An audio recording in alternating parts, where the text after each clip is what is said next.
Krishna. Screen આવી ગઈ માતાજી? હા માતાજી આવી ગઈ. હરે કૃષ્ણ માતાજી. હરે કૃષ્ણ. અત્યારે હરે કૃષ્ણ. પ્રભુ ઇસ્કોન મેંગોથી ચાલતા શ્રીમદ ભગવદ ગીતાના ક્લાસમાં હાર્દિક સ્વાગત છે. આજે આપણે ભક્તિ યોગના છેલ્લું ચેપ્ટર પહેલા આપણે મંગળાચરણથી શરૂઆત કરી દઈશું. ઓમ અજ્ઞાનતિમિરાંધસ્ય જ્ઞાનાંજન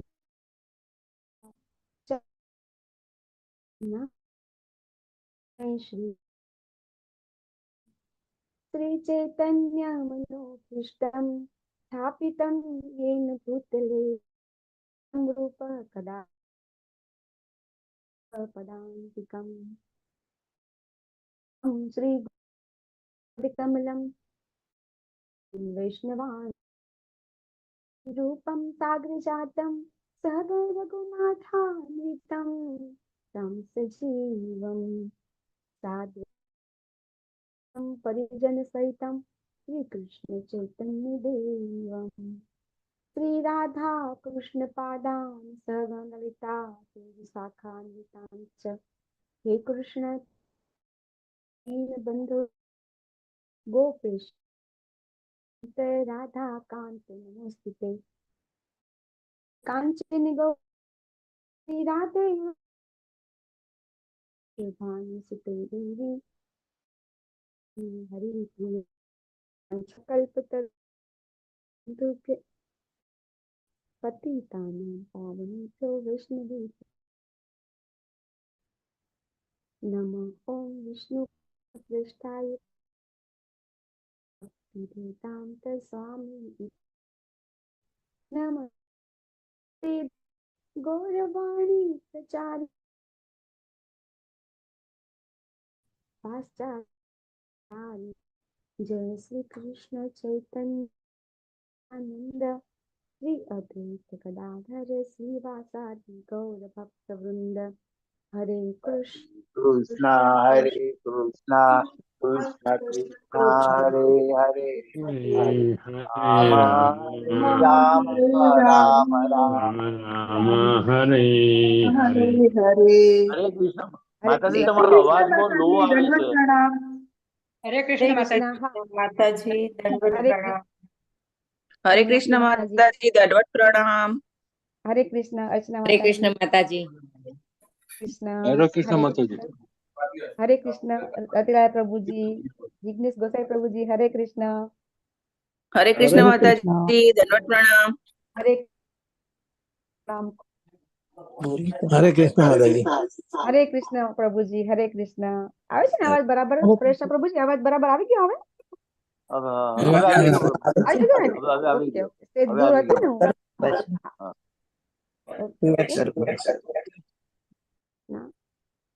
આપણે આજે અમે બધા મારી સાથે આજે 12મા અધ્યાયમાં પ્રવેશ કરી રહ્યા છો. તમે બધા ખરેખર ખૂબ ખૂબ મારા જેવી કોઈ લાયકાત વગરની વ્યક્તિ સાથે તમે સત્સંગ કરી રહ્યા છો અને પહોંચી રહ્યા છો.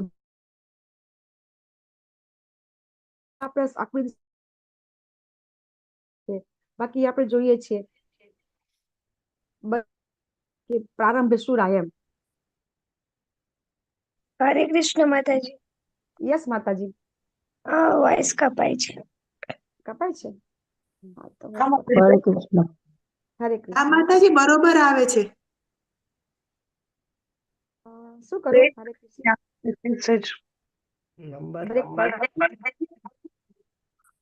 માતાજી મારામાં બી કપાય છે. હરે કૃષ્ણ.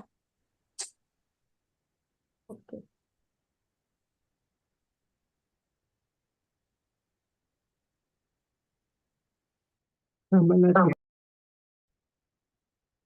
હવે કપાય તો કેજો મને. મેં હોટસ્પોટ કરી દીધું છે ને વાઈફાઈ કરી દીધું છે બરાબર? હા હા. હા કપાય તો ચોક્કસ કેજો, કારણ કે મજા નથી આવતી. પછી હું જોઉં છું વિડીયો તો પછી કપાતો હોય ને વોઇસ તો પછી આપણે મજા નથી આવતી તો પછી બધાને કેવી રીતે મજા આવે? બરાબર છે ને?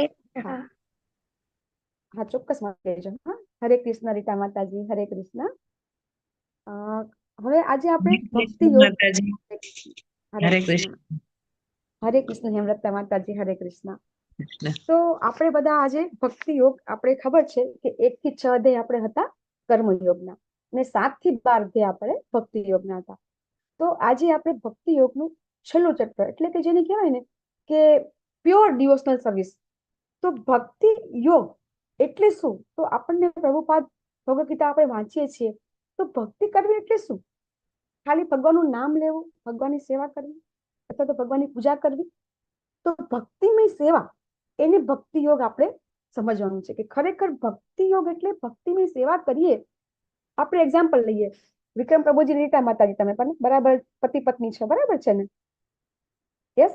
તો હવે દાખલા તરીકે રીટા માતાજી એમ કે તમને કે પ્રભુજી હું તમને ખૂબ પ્રેમ કરું છું, તમને ખૂબ પ્રેમ કરું છું, બરાબર.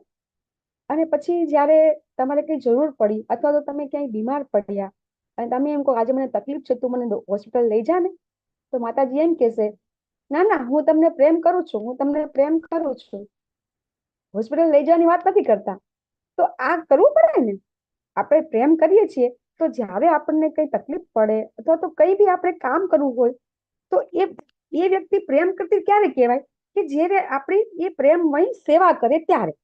ફક્ત પ્રેમ કરવો, બરાબર, એટલે કે ફક્ત કહેવો અને કરવો, એ બેમાં ફરક પડે ને. તો અહીંયા આપણે હવે એ સમજવાનું છે. અહીંયા ચિત્ર આપણે રામચંદ્રજી ભગવાનનું આપણને આખું એમના પરિવારનું ચિત્ર આપણને આપેલું છે, બરાબર. શા માટે અહીંયા ચિત્ર આપેલું છે, કોઈ કહી શકશે? ભક્તિ યોગમાં આજે આ ચિત્ર શા માટે આપ્યું છે આપણને? શું સમજી શકીએ આપણે? યસ પ્રભુજી, બોલો વિક્રમ પ્રભુજી. રામ કેમ આમ થાય? તમારા બે રામ ભગવાનને હનુમાનજીની તમે ભક્તિ, બે આઈડી થી જોઈન છો ને તમારા ભગવાનને તમારા બે આઈડિયા છે. હા, બધા એકબીજાને એટલા પૂજે છે કે વાત ન પૂછો. કારણ કે રામ ભગવાન વનમાં જાય છે છતાં પણ ભરત એમની પાખડી લઈને એમની પૂજા કરે છે અને એમને ગાદીએ બેસાડે છે, પાખડીને, એમના પગને, યસ પ્રભુજી. પાદુકાને. હનુમાનજીની ભક્તિ બતાવે છે પિક્ચરમાં. આખું કુટુંબ યસ, એકબીજાને પ્રેમ હનુમાનજીની કરે ભક્તિ છે. બતાવે છે. યસ યસ, હનુમાનજી છે કેટલા હા, પ્રેમ કરે છે અને એમની સેવા બતાવે છે, બરાબર છે. યસ, હજી કોઈને કઈ કેવું છે? નથી સમજાતું ને, કઈ અવાજ નથી આવતો, ઘણું કઈ બધું ઘટપટ થઈ ગઈ. ઘણું બધું આપણે આ ચિત્ર ઉપરથી શીખવા મળે છે કે રામચંદ્રજીને જ્યારે વનવાસ થયો હતો તો વનવાસ તો ફક્ત રામચંદ્રજીને હતો ને, બરાબર છે ને? એમનો વનવાસ છે એ નહોતો સીતા માતાજીને નહોતો, નહોતો લક્ષ્મણજીને નહોતો. છતાં પણ જ્યારે સીતા માતાજીને ખબર પડે છે તો એ પણ તૈયાર થઈ જાય છે. શા માટે? કે મારા પતિ છે તો એમની સેવા તો મારી કરવાનું કર્તવ્ય છે, મારું ફરજ છે, એટલા માટે જાય છે. લક્ષ્મણજી તો આપણને ખબર છે ક્યારેય રામની પરછાઈની જેમ રહ્યા છે, ક્યારેય સાથે દૂર રહ્યા નથી. તો જ્યારે રામને વનવાસ હતો ત્યારે રામચંદ્રજી જેટલા વર્ષ વનવાસ રહ્યા એટલા વર્ષ લક્ષ્મણજી સાથે રહ્યા. સીતા માતાનું તો હરણ થઈ ગયું હતું એટલે એ તો એમાંથી દૂર થઈ ગયા હતા. પણ લક્ષ્મણજી જ્યારે રામચંદ્રજીને વનવાસ થયો ત્યારે એમને, આપણને બધાને ખબર છે, આ સ્ટોરી તો બધાને જ ખબર હશે કે લક્ષ્મણજી એક પણ દિવસ સૂતા નથી, બરાબર છે? એ સતત ભગવાનની સેવા કરવા માટે સતત જાગતા હતા. તો લક્ષ્મણજીની જે આ સેવા છે, શું એમને એમ સેવા નથી થઈ શકતી? બરાબર, ઘરે બેઠા સેવા આપણે કરીએ છીએ ને, ઘણા લોકો કહેતા હોય છે ને, હા આપણે ભગવાનના મંદિર જવાની શું જરૂર છે, ઘરે બેઠા સેવા થઈ શકે છે ને? યસ પરેશા પ્રભુજી. હા માતાજી, તમે લક્ષ્મણજીની વાત કરી એટલે મને અર્જુનજીનો પણ એક શબ્દ યાદ આવી ગયો.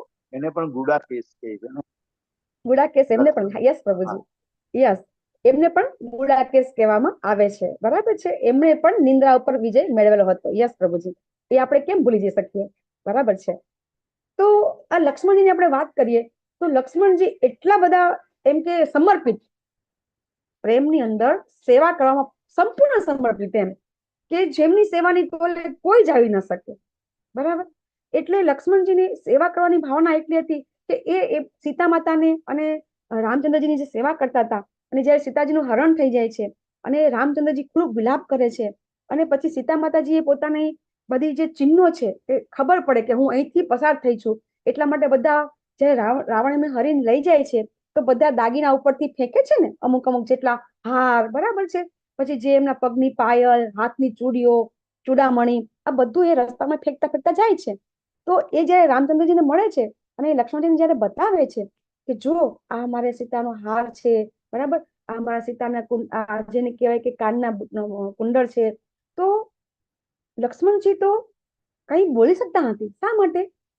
કે લક્ષ્મણજી શા માટે કઈ એકે દાગીનાને ઓળખી શકતા નથી? રામચંદ્રજી બતાવે છે કે આ મારી સીતાના દાગીના છે, તો એ લક્ષ્મણજી ઓળખી શકતા નથી. એમણે ક્યારે સીતાજીનું કારણ છે કે કોઈ દિવસ સીતાજીને એમને જોયા છે. હરે કૃષ્ણ. સીતાજીનો ચરણ સ્પર્શ જ સીતાજીનો. યસ માતાજી. યસ યસ યસ માતાજી, યસ યસ લતા માતાજી. હા, કેમ કે એમણે કોઈ દિવસ એમનું મુખ જોયું જ નથી, ખાલી એમના મા સમાન માનીને એમના ચરણની સેવા કરી છે, એટલે એટલી પાયલ ને ઓળખાણ થાય છે એમને. હરે કૃષ્ણ. બહુ જ ખૂબ ખૂબ આભાર. આપ સૌ લોકો તો બહુ જ્ઞાની છો. આ તો મારી ફરજ છે પૂછવાની, એટલે હું પૂછી રહી છું. ખરેખર મારી લાયકાત નથી તમને પૂછવાની, પણ છતાં તમે બધા ખૂબ ખૂબ ખૂબ જ્ઞાનીજનો છો. તમને બધાને ખ્યાલ છે કે આવી રીતે લક્ષ્મણજી છે એ ભાભીને માતા સમાન ગણતા હતા ને, અને એ યુગ જ એવો હતો. અત્યારે યુગની આપણે વાત કરીએ તો વાત આપણને એમ થાય કે આવું થઈ શકે ખરું, બરાબર, કે જ્યારે અત્યારે આપણા યુગમાં ઘણી વખત જોઈએ છીએ કે કઈ રીતે બધા લગ્ન કરતા હોય છે.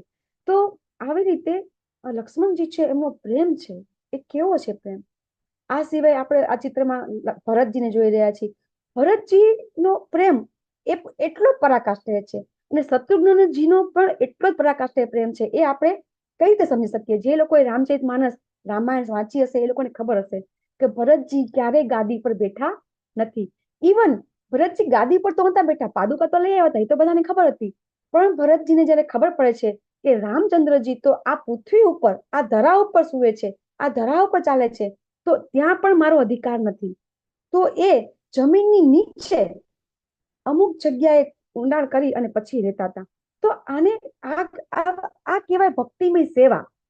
ભક્તિમય સેવા આપણે કઈ રીતે કરી શકીએ આપણે સમજવાનું છે. અને હનુમાનજી તો આપણને દાસ્ય ભાવની ખબર છે કે એમના જેવા દાસ્ય ભાવ તો કોઈનો નથી. હનુમાનજી જે રીતે રામચંદ્રજીની જે રીતે સેવા કરી છે અને જે રીતે જે ભાવમાં એ ભક્તિ કરે છે, તો રામચંદ્રજી જયારે કહે છે, બરાબર, કે હું તને મારું ચતુર્ભુજ સ્વરૂપ બતાવું, તો હનુમાનજી શું કહે છે?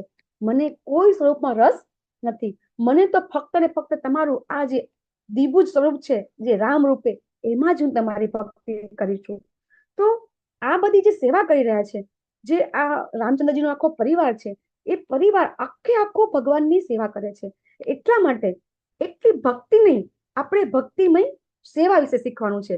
આ અધ્યાયની અંદર આપણે ભક્તિ કેવી રીતે કરાય, એટલે કે ભક્તિમય સેવા દ્વારા ભગવાનની પ્રાપ્ત થઈ શકે છે. ફક્ત એટલી ભક્તિ કરવાથી આપણને મોક્ષ પ્રાપ્ત થઈ શકે છે, ભગવાનનું નામ લેવાથી મોક્ષ પ્રાપ્ત થઈ શકે છે. પરંતુ ભગવાનના ભક્તોને ક્યારેય એ મોક્ષ પણ ઈચ્છતા નથી. એમને શું જોઈએ છે? એમને તો ફક્ત ને ફક્ત ભગવાનની સેવા કરવા માટે ગોલોક ધામમાં પણ શા માટે જવું છે? બરાબર, ગોલોક ધામમાં પણ એમને ભગવાનની સેવા કરવા માટે જવું છે. એ આપણે આપણા આચાર્ય બધા છે, એ બધા જે રીતે ભગવાનના ધામમાં ગયા છે અને જે સેવા એમણે કરી છે અને કરી રહ્યા છે, એ આપણને ખબર છે કે એ લોકો આ ધરા ઉપર હતા ત્યારે પણ સેવા કરતા હતા અને અત્યારે પણ ત્યાં ભગવાનની સેવા કરવા માટે જ ગોલોક ધામમાં ગયા છે. તો ભક્તો છે ને એ ક્યારેય ભગવાન માટે પોતે બધું જ આપણે શીખીશું કે ભક્તિ રસામૃત સિંધુમાં આપણને શું કે છે રૂપ ગોસ્વામી? અન્ય અભિલાષતા શૂન્યમ જ્ઞાન કર્માદિ અનાવૃતમ. આપણી કોઈ જ ઈચ્છા આપણી ઇન્વોલ્વ નથી હોતી. દરેક ઈચ્છા શું ભગવાનની ઈચ્છા છે એ પ્રમાણે ભક્ત છે જિંદગી જીવતો હોય છે. અને એ જયારે ભગવાનની ઈચ્છા એની એમ હોય કે તારે આ ધરા ઉપર રહીને જ મારી સેવા કરવાની છે, તો એ આ ધરા ઉપર રહીને જ આ ધરાને જ એ ગોકુળ વૃંદાવન બનાવી શકે છે. ભક્તમાં એટલી તાકાત હોય છે. અને એવા ભક્ત આપણે બનવું હોય તો આપણે શું કરવું પડે? તો ભગવાન આપણને એના માટેનો રસ્તો આ અધ્યાયમાં શીખવાડે છે, સમજાવે છે કે તમે પણ આ રીતે ભક્તિ કરી શકો છો. આ અધ્યાય શરૂઆત થઈ જાય છે આજે અર્જુનના પ્રશ્નથી. અર્જુન પ્રશ્ન પૂછી રહ્યા છે, એવમ સતત યુક્તાયે ભક્તાસ્ત્વામ પર્યુપાસતે એ ચ અપ્ય અક્ષરમ અવ્યક્તમ તેસામ કે યોગ વિત્તમઃ અર્જુને પૂછ્યું, જેઓ સતત આપની ભક્તિમય સેવામાં લાગેલા રહે છે અને જેઓ અવ્યક્ત નિર્વિશેષ બ્રહ્મની ઉપાસના કરે છે, આ બેમાંથી વધારે પૂર્ણ સિદ્ધ કોને માનવા? હવે અર્જુનજી અત્યારે કેમ આ પ્રશ્ન કરી રહ્યા છે?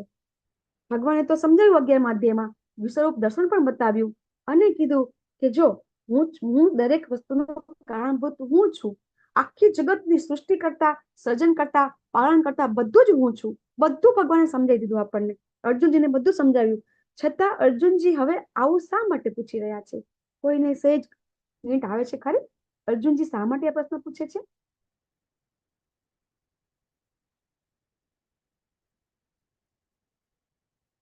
હરે કૃષ્ણ. મારા બધા બહુ સિનિયર ભક્તો છે અત્યારે. હરે કૃષ્ણ. અર્જુનજીને ભગવાને જ્ઞાન આપી દીધું, છતાં અર્જુનજી હવે આવો પ્રશ્ન કેમ કરે છે કે ભક્તિની સેવા એટલે કે ભક્તિની સેવા એટલે શું? સગુણવાદી, બરાબર, કે જે સાકાર રૂપમાં સેવા કરે છે, સાકારવાદી, અને નિર્વિશેષ એટલે નિરાકારવાદી. તો અર્જુનજી હવે સાકાર અને નિરાકાર વિશે ભગવાને પ્રશ્ન પૂછી રહ્યા છે કે સાકારની સેવા કરવી કે નિરાકારની સેવા કરવી? એવો પ્રશ્ન અર્જુનજી હવે ભગવાનને પૂછી રહ્યા છે. તો ક્વેશ્ચન થાય ને કે ભગવાન હવે આવું શા માટે અર્જુનજી પૂછી રહ્યા છે? હરે કૃષ્ણ માતાજી. યસ શશી માતાજી. હા, એ અર્જુનજી એટલે પૂછી રહ્યા છે કે પ્રત્યક્ષ તમને કેમ મળે? તમારો આત્મ સાક્ષાત્કાર મારે કરવો હોય તો નિરાકારથી થાય કે ભક્તિ માર્ગથી થાય? એમ તો કૃષ્ણ ભગવાન એને ભક્તિ માર્ગનો સાચો અર્થ સમજાવે છે. અને સાક્ષાત્કાર મારો કેવી રીતે થઈ શકે કે પ્રત્યક્ષ ભક્તિ, પ્રત્યક્ષ સાક્ષાત્કાર કરવો હોય ભગવાનનો તો નિરાકારમાં નહીં, પણ પરોક્ષ રીતે નહીં, પણ પ્રત્યક્ષ રીતે કરવો હોય તો એ ભક્તિ માર્ગ શ્રેષ્ઠ છે એમ સમજાવે છે. હરે Krishna. Yes, thank you Shashi માતાજી. યસ લલિતમાં પ્રભુજી. અર્જુનજી છે એ કૃષ્ણના જે અંગત સ્વરૂપ છે એની સાથે સંકળાયેલા છે, તો એ પોતાની સ્થિતિ જાણવા માંગે છે કે સાર્વત્રિક સ્વરૂપ અથવા તો અવ્યક્ત બ્રહ્મ કે ક્યું એમ કે શ્રેષ્ઠ, એ પોતાની સ્થિતિ સ્પષ્ટ કરવા માંગે છે. ખરેખર પોતે તો જાણે જ છે કે દ્વિભુજ છે એ છે મેઇન. યસ, થેન્ક યુ પ્રભુજી, ખૂબ ખૂબ આભાર. બંને માતાજી પ્રભુજી બંને એકદમ સાચા છે. અર્જુનજી એ પ્રશ્ન દ્વારા આપણા બધા જે અત્યારે લોકો છે એ કાં તો નિરાકારવાદી છે અને કાં તો સાકારવાદી. એની કોઈ પણ જાતના ધર્મ સાથે સંકળાયેલા હોય વ્યક્તિ, એ આ બે ની જ ઉપાસના કરે છે, કાં તો સાકાર કાં તો નિરાકાર. બરાબર. એક માતાજી કીધું, શશી માતાજી, એ સાચું જ છે કે ભાઈ લોકોને ખબર પડે કે સાકારની સેવા કરવી સહેલી છે કે સારી છે, કે નિરાકારની શૈલીને સારી છે, ઉત્તમ કઈ છે, બરાબર, એ પૂછે છે. અને બીજું લલિતમાં પ્રભુજી કીધું એ પણ સાચું છે કે અર્જુનજી શું કરી રહ્યા છે? ભગવાનની સગુણવાદી, સાકારમાં સેવા કરી રહ્યા છે, બરાબર. એ ભગવાનના જે સ્વરૂપ છે, દ્વિભુજ શ્યામ સુંદર સ્વરૂપમાં જ અર્જુનજી ઉપાસના કરી રહ્યા છે. તો અર્જુનજી પોતાને પણ એ પોતે જે કરે છે એ સાચું છે કે ખોટું, એ ભગવાન પાસે એ સિદ્ધ કરાવવા માંગે છે કે હું જે કરું છું, હું તો નિરાકારની ઉપાસના નથી કરતો, તો હું જે કરું છું એ સાચું છે કે ખોટું, એ પણ અર્જુનજીને પોતાને ભગવાન પાસે કેવડાવવું છે. એટલા માટે આવા પ્રશ્ન બંને કરી રહ્યા છે. તમે બંને એકદમ સાચા છો. અર્જુનજી આ પ્રશ્ન કેમ પૂછે છે આપણે જવાબ લઈ લીધો. તો હવે આપણે ગઈકાલે 54 શ્લોક અને 55 શ્લોક એ બે વચ્ચે આપણે બહુ ચર્ચા કરી નહોતી, કારણ કે આપણે આજે કરવાની હતી, બરાબર. તો આપણે ગઈકાલે 54મા શ્લોકમાં ભગવાન શું કહે છે કે ભક્ત્યા તો અનન્ય શક્ય, મને ફક્ત અનન્ય ભક્તિ દ્વારા જ અહમ એવ વિદ્ય અર્જુન. ભગવાન એમ કે છે કે મને ફક્ત અનન્ય ભક્તિ દ્વારા જ જાણી શકાય છે, જે હું તારા આ રૂપમાં ઉભો છું, બરાબર. એ જ રીતે મારું પ્રત્યક્ષ દર્શન પણ કરી શકાય છે અને આ જ રીતે મારા વિશેના જ્ઞાનના રહસ્યને તું પામી શકીશ. અર્જુનજીને ભગવાને 11.54માં આ અનન્ય ભક્તિ વિશે સમજાવ્યું, બરાબર, કે મને ફક્ત ને ફક્ત ભક્તિ દ્વારા જ જાણી શકાય છે એવું ભગવાન સમજાવે છે. તો ભગવાને જે વિશ્વરૂપ બતાવ્યું, બરાબર, તો એ વિશ્વરૂપ અને ભગવાનના દ્વિભુજ રૂપ એ બંનેમાં આપણે શું ફરક છે એ આપણે સમજી શકીશું. ભગવાને ગઈકાલે જે વિશ્વરૂપ બતાવ્યું એ વિશ્વરૂપ દર્શન અને ભગવાનનું દ્વિભુજ દર્શન. ભગવાન અહીંયા એમ કે છે કે જે હું મૂળ રૂપમાં ઉભો છું, બરાબર, એ જ શ્રેષ્ઠ છે, બરાબર. તો પછી ભગવાને જે વિશ્વરૂપ દર્શાવ્યું છે એ વિશ્વરૂપનું શું કામ દર્શાવ્યું છે અને શા માટે એ બંને વચ્ચે ડિફરન્સ શું છે?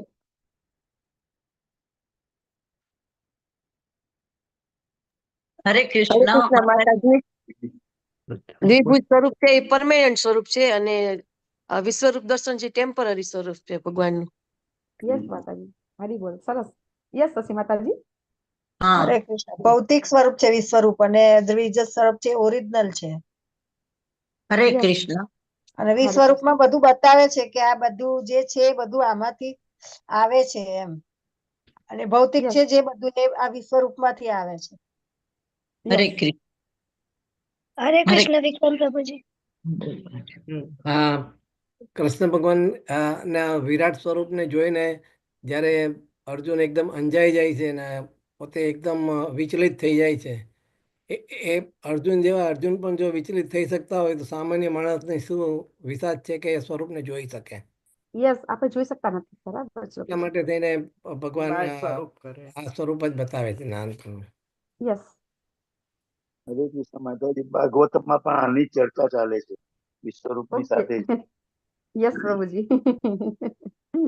યસ, આપણે બોલી શકો છો પૈસા પ્રભુજી, જે બી ચર્ચા થતી હોય આપણે બોલી શકો છો, કારણ કે મારે તે ક્લાસ છે એટલે હું બહુ થોડીક જ વાર જોઈન થઈ શકું છું.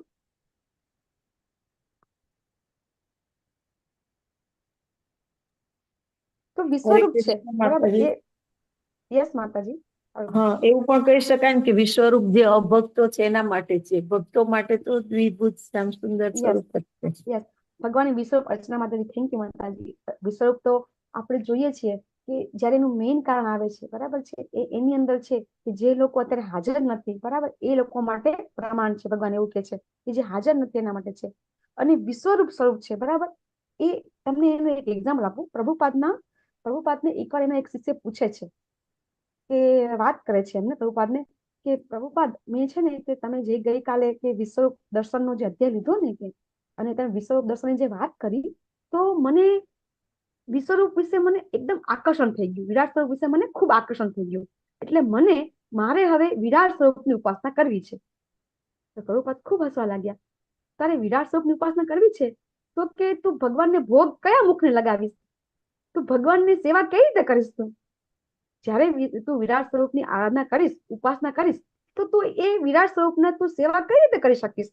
તું કઈ રીતે એમની ઉપાસના કરીશ? તું આંખો બંધ કરીશ તો તું કયું રૂપની તું ઉપાસના કરી શકીશ? આપણે જ્યારે કોઈની આરાધના કરવી હોય, કોઈનું ચિંતન કરવું હોય તો એનું પરફેક્ટ સ્વરૂપ હોય તો આપણે ચિંતન કે આરાધના કરી શકાય છે. તો પ્રભુપાદ એમ કે છે કે તું એ વિરાટ સ્વરૂપને તું કઈ રીતે ભોગ લગાવીશ, તું કઈ રીતે સેવા કરીશ બરાબર. એટલે તરત એ પહેલા શિષ્ય સમજી જાય છે કે જ્યારે આપણે કોઈ વ્યક્તિની સેવા કરવી હોય તો એને આપણી પાસે આપણે જે સેવા કરી છે એ સેવા સામેની વ્યક્તિ લઈ શકવી જોઈએ ને. આજે વિક્રમ પ્રભુજી બીમાર પડે છે ને રીટા માતાજી સેવા કરે છે તો સેવા તમે લો છો ને, સેવા લો તો સેવા કરો બરાબર. આપણે જયારે ભગવાનની સેવા કરીએ તો ભગવાન સેવા સ્વીકારે. આપણને ભગવાને કીધું ને પત્રમ પુષ્પમ ફલમ તોયમ, તો એ પત્રમ એટલે કે તુલસી પત્ર, તો ભગવાન તુલસી પત્ર ખૂબ પ્રિય છે અને જયારે આપણે તુલસી પત્ર ભગવાનને ચડાવીએ છીએ તો ભગવાન સ્વીકાર કરે છે. ભગવાન પોતે કહે છે અસ્નામ્યમ, હું સ્વીકાર કરું છું.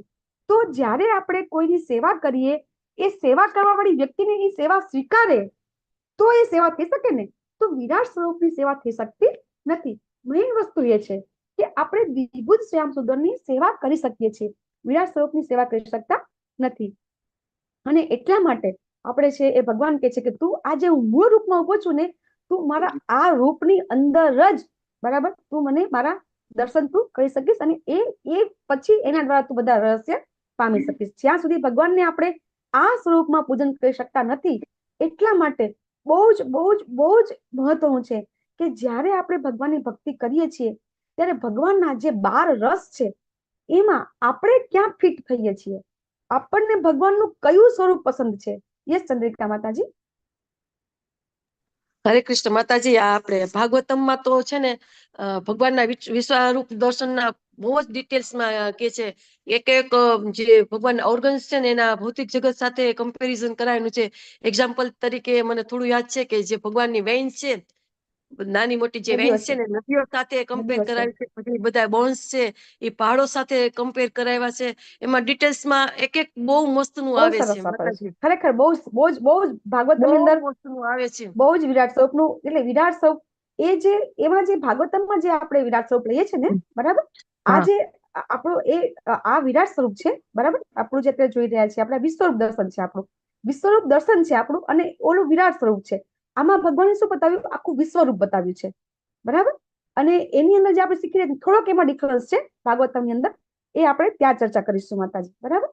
અને એ જે આપણે કલ્પના કરીએ છીએ એ 14 લોકના જે આપણે ભાગવતમાં જે આપણે ચર્ચા કરીએ છીએ ને, એ 14 લોકના જે લોક છે એનું ખાલી વિરાટ સ્વરૂપની આપણે કલ્પના કરીએ છીએ. અને અહીંયા ભગવાન છે વિશ્વરૂપ છે, એટલે વિશ્વરૂપ એટલે ભગવાન શું બતાવે છે કે સમગ્ર બ્રહ્માંડ છે એમાં આપણે વિરાટ સ્વરૂપ જે જોઈ રહ્યા છીએ અત્યારે ભાગવતમની અંદર, એ ભાગવતમમાં આપણે જે વિરાટ સ્વરૂપ છે એ ફક્ત એક બ્રહ્માંડની કલ્પના છે, બરાબર.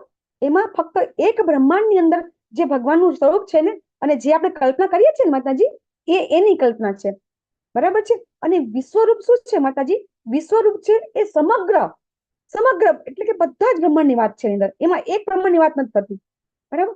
થોડોક ડિફરન્સ છે, એ આપણે ભાગવતમાં મારો આવશે ને ત્યારે હું વધારે સમજાવીશ, કારણ કે મેં બહુ જ વિશ્વરૂપનું મારે સમજાવવાનું આવ્યું હતું ને ભાગવતમની અંદર, એટલે બહુ ડિટેલમાં બધું લખેલું છે કે થોડોક ડિફરન્સ એમાં શું છે, સરખું જ છે પણ થોડોક ડિફરન્સ છે, બરાબર.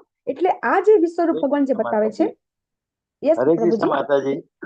માતાજી, સારું થયું તમે આ ક્લિયર કર્યું. તમે તો હું તો આ જ સમજતો. યસ પ્રભુજી. હા, એટલે આમ તમે આપણે એમાં શું છે પ્રભુજી, વાત કરી લઈએ કે એક બ્રહ્માંડની અંદર 14 લોક છે ને, બરાબર. એ 14 લોકને કોઈ વિદ્વાન વ્યક્તિ દૂરથી જોવે, 14 લોક છે, બરાબર, કે જેવી રીતે ઉપર 7 લોક, પૃથ્વીની ઉપર 6 લોક, ને નીચે 7 લોક, તો એને જયારે દૂરથી કોઈ વ્યક્તિ જયારે જોવે તો એને એક વિરાટ સ્વરૂપ જેવું દેખાય ભગવાનનું. ખ્યાલ આવ્યો? તો એવી રીતે એ સ્વર્ગલોક કઈ રીતે ભગવાનનું જે માથું શું છે, ગળું શું છે, બરાબર, છાતી પર શું છે, એ બધું અહીં સુધી પૃથ્વી આવે છે, બરાબર, કમર સુધી, અને કમર નીચે બધા ભાગ છે પાતાળ આવે છે. એ અંદર એ રીતે શીખવાનું છે. જ્યારે વિશ્વરૂપમાં આપણે શું શીખવાનું છે કે વિશ્વરૂપની અંદર ભગવાન છે ને, યસ લલિતમાં પ્રભુજી. હરે કૃષ્ણ માતાજી. એટલે એ કાલ્પનિક જ, તો કલ્પના જ છે ને. હા, યસ, એ કલ્પના છે. અને વિશ્વરૂપ છે ને ભગવાને બતાવ્યું છે. સમજી ગયા ને? આપણે અહીં ચર્ચા કરી લઈએ, કઈ વાંધો નહીં. કે જે આપણે જે વિશ્વરૂપ અત્યારે જે ભગવાને જે બતાવ્યું છે એ ભગવાને અર્જુનજીને આખું બતાવ્યું છે, બરાબર. અને જયારે મારો ટર્ન આવ્યો ભાગવત અંદર, ત્યારે જ આપણે સમજાવ્યું હતું કે આ આખી એક દાર્શનિકોની, વિદ્વાનોની આખી કલ્પના છે. પણ કલ્પના છે ખરી, પણ છતાં જ છે, બરાબર. એવું મેં સમજાવ્યું હતું ને કે એ કલ્પના છે છતાં પણ છે, બરાબર છે. અને વિશ્વરૂપ છે એ વિશ્વરૂપ હતું, બતાવ્યું હતું, અત્યારે નથી. ખ્યાલ આવ્યો ને? ડિફરન્સ ખ્યાલ આવ્યો કે વિરાટ સ્વરૂપ વિશ્વરૂપ વિશે, બરાબર. તો આ બે વસ્તુ છે એ આની અંદર થોડો ડિફરન્સ છે. તો વિશ્વરૂપ છે ભગવાને બતાવ્યું હતું, અને હવે કઈ ભગવાન બતાવે કે ન બતાવે આપણને ખબર નથી, બરાબર છે ને. એ જયારે અર્જુનજીને બતાવ્યું 45 મિનિટના ઉપદેશની વચ્ચે, જે 10 મિનિટ કે 5 મિનિટ કે 2 મિનિટ કેટલી મિનિટ હશે તો આપણને ખબર નથી, કે 1 મિનિટ માટે બતાવ્યું હશે એ તો આપણને ખબર નથી, બરાબર. તો વિશ્વરૂપ ખરેખર ભગવાને બતાવ્યું હતું, બરાબર છે.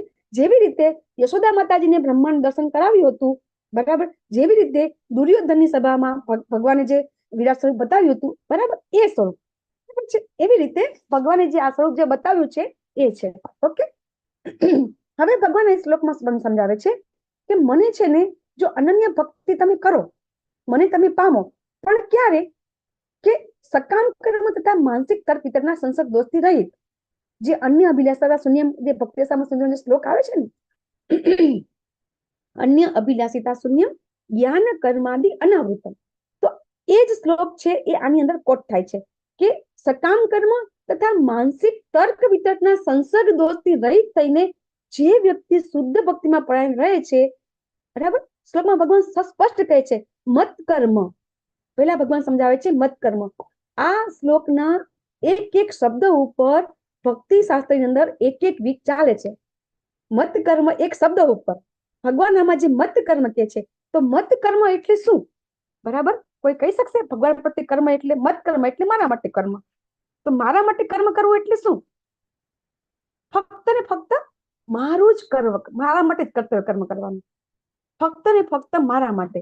એ આપણે ભગવાન એ સ્ટેપ આપણે માતાજી અકર્મ કહેવાય ને? યસ, અકર્મ. ફક્ત ને ફક્ત અકર્મ જ કરવાનું.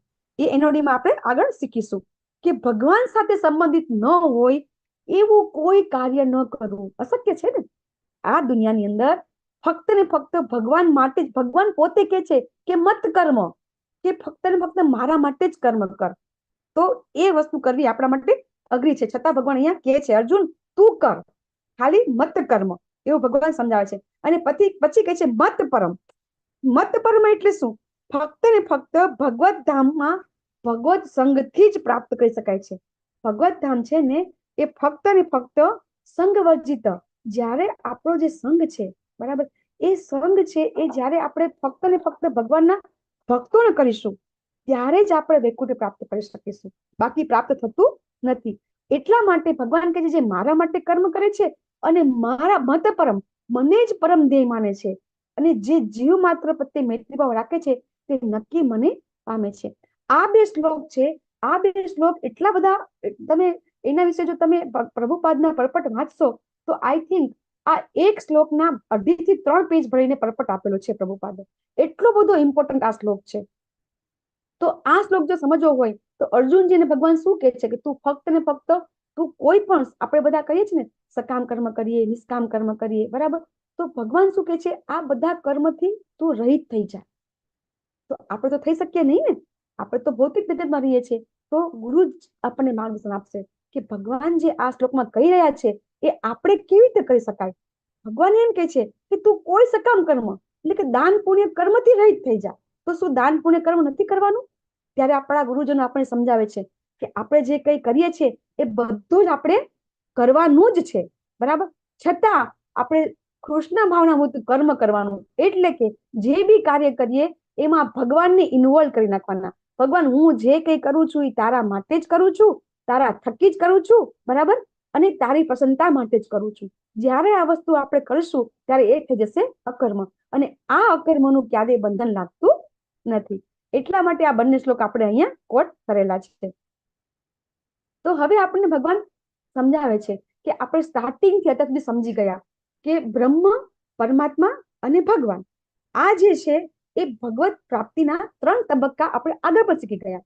તો પાછા અહીં શા માટે? કારણ કે અહીંયા પાછો આપણે ભક્તિ યોગ આવી ગયો છે.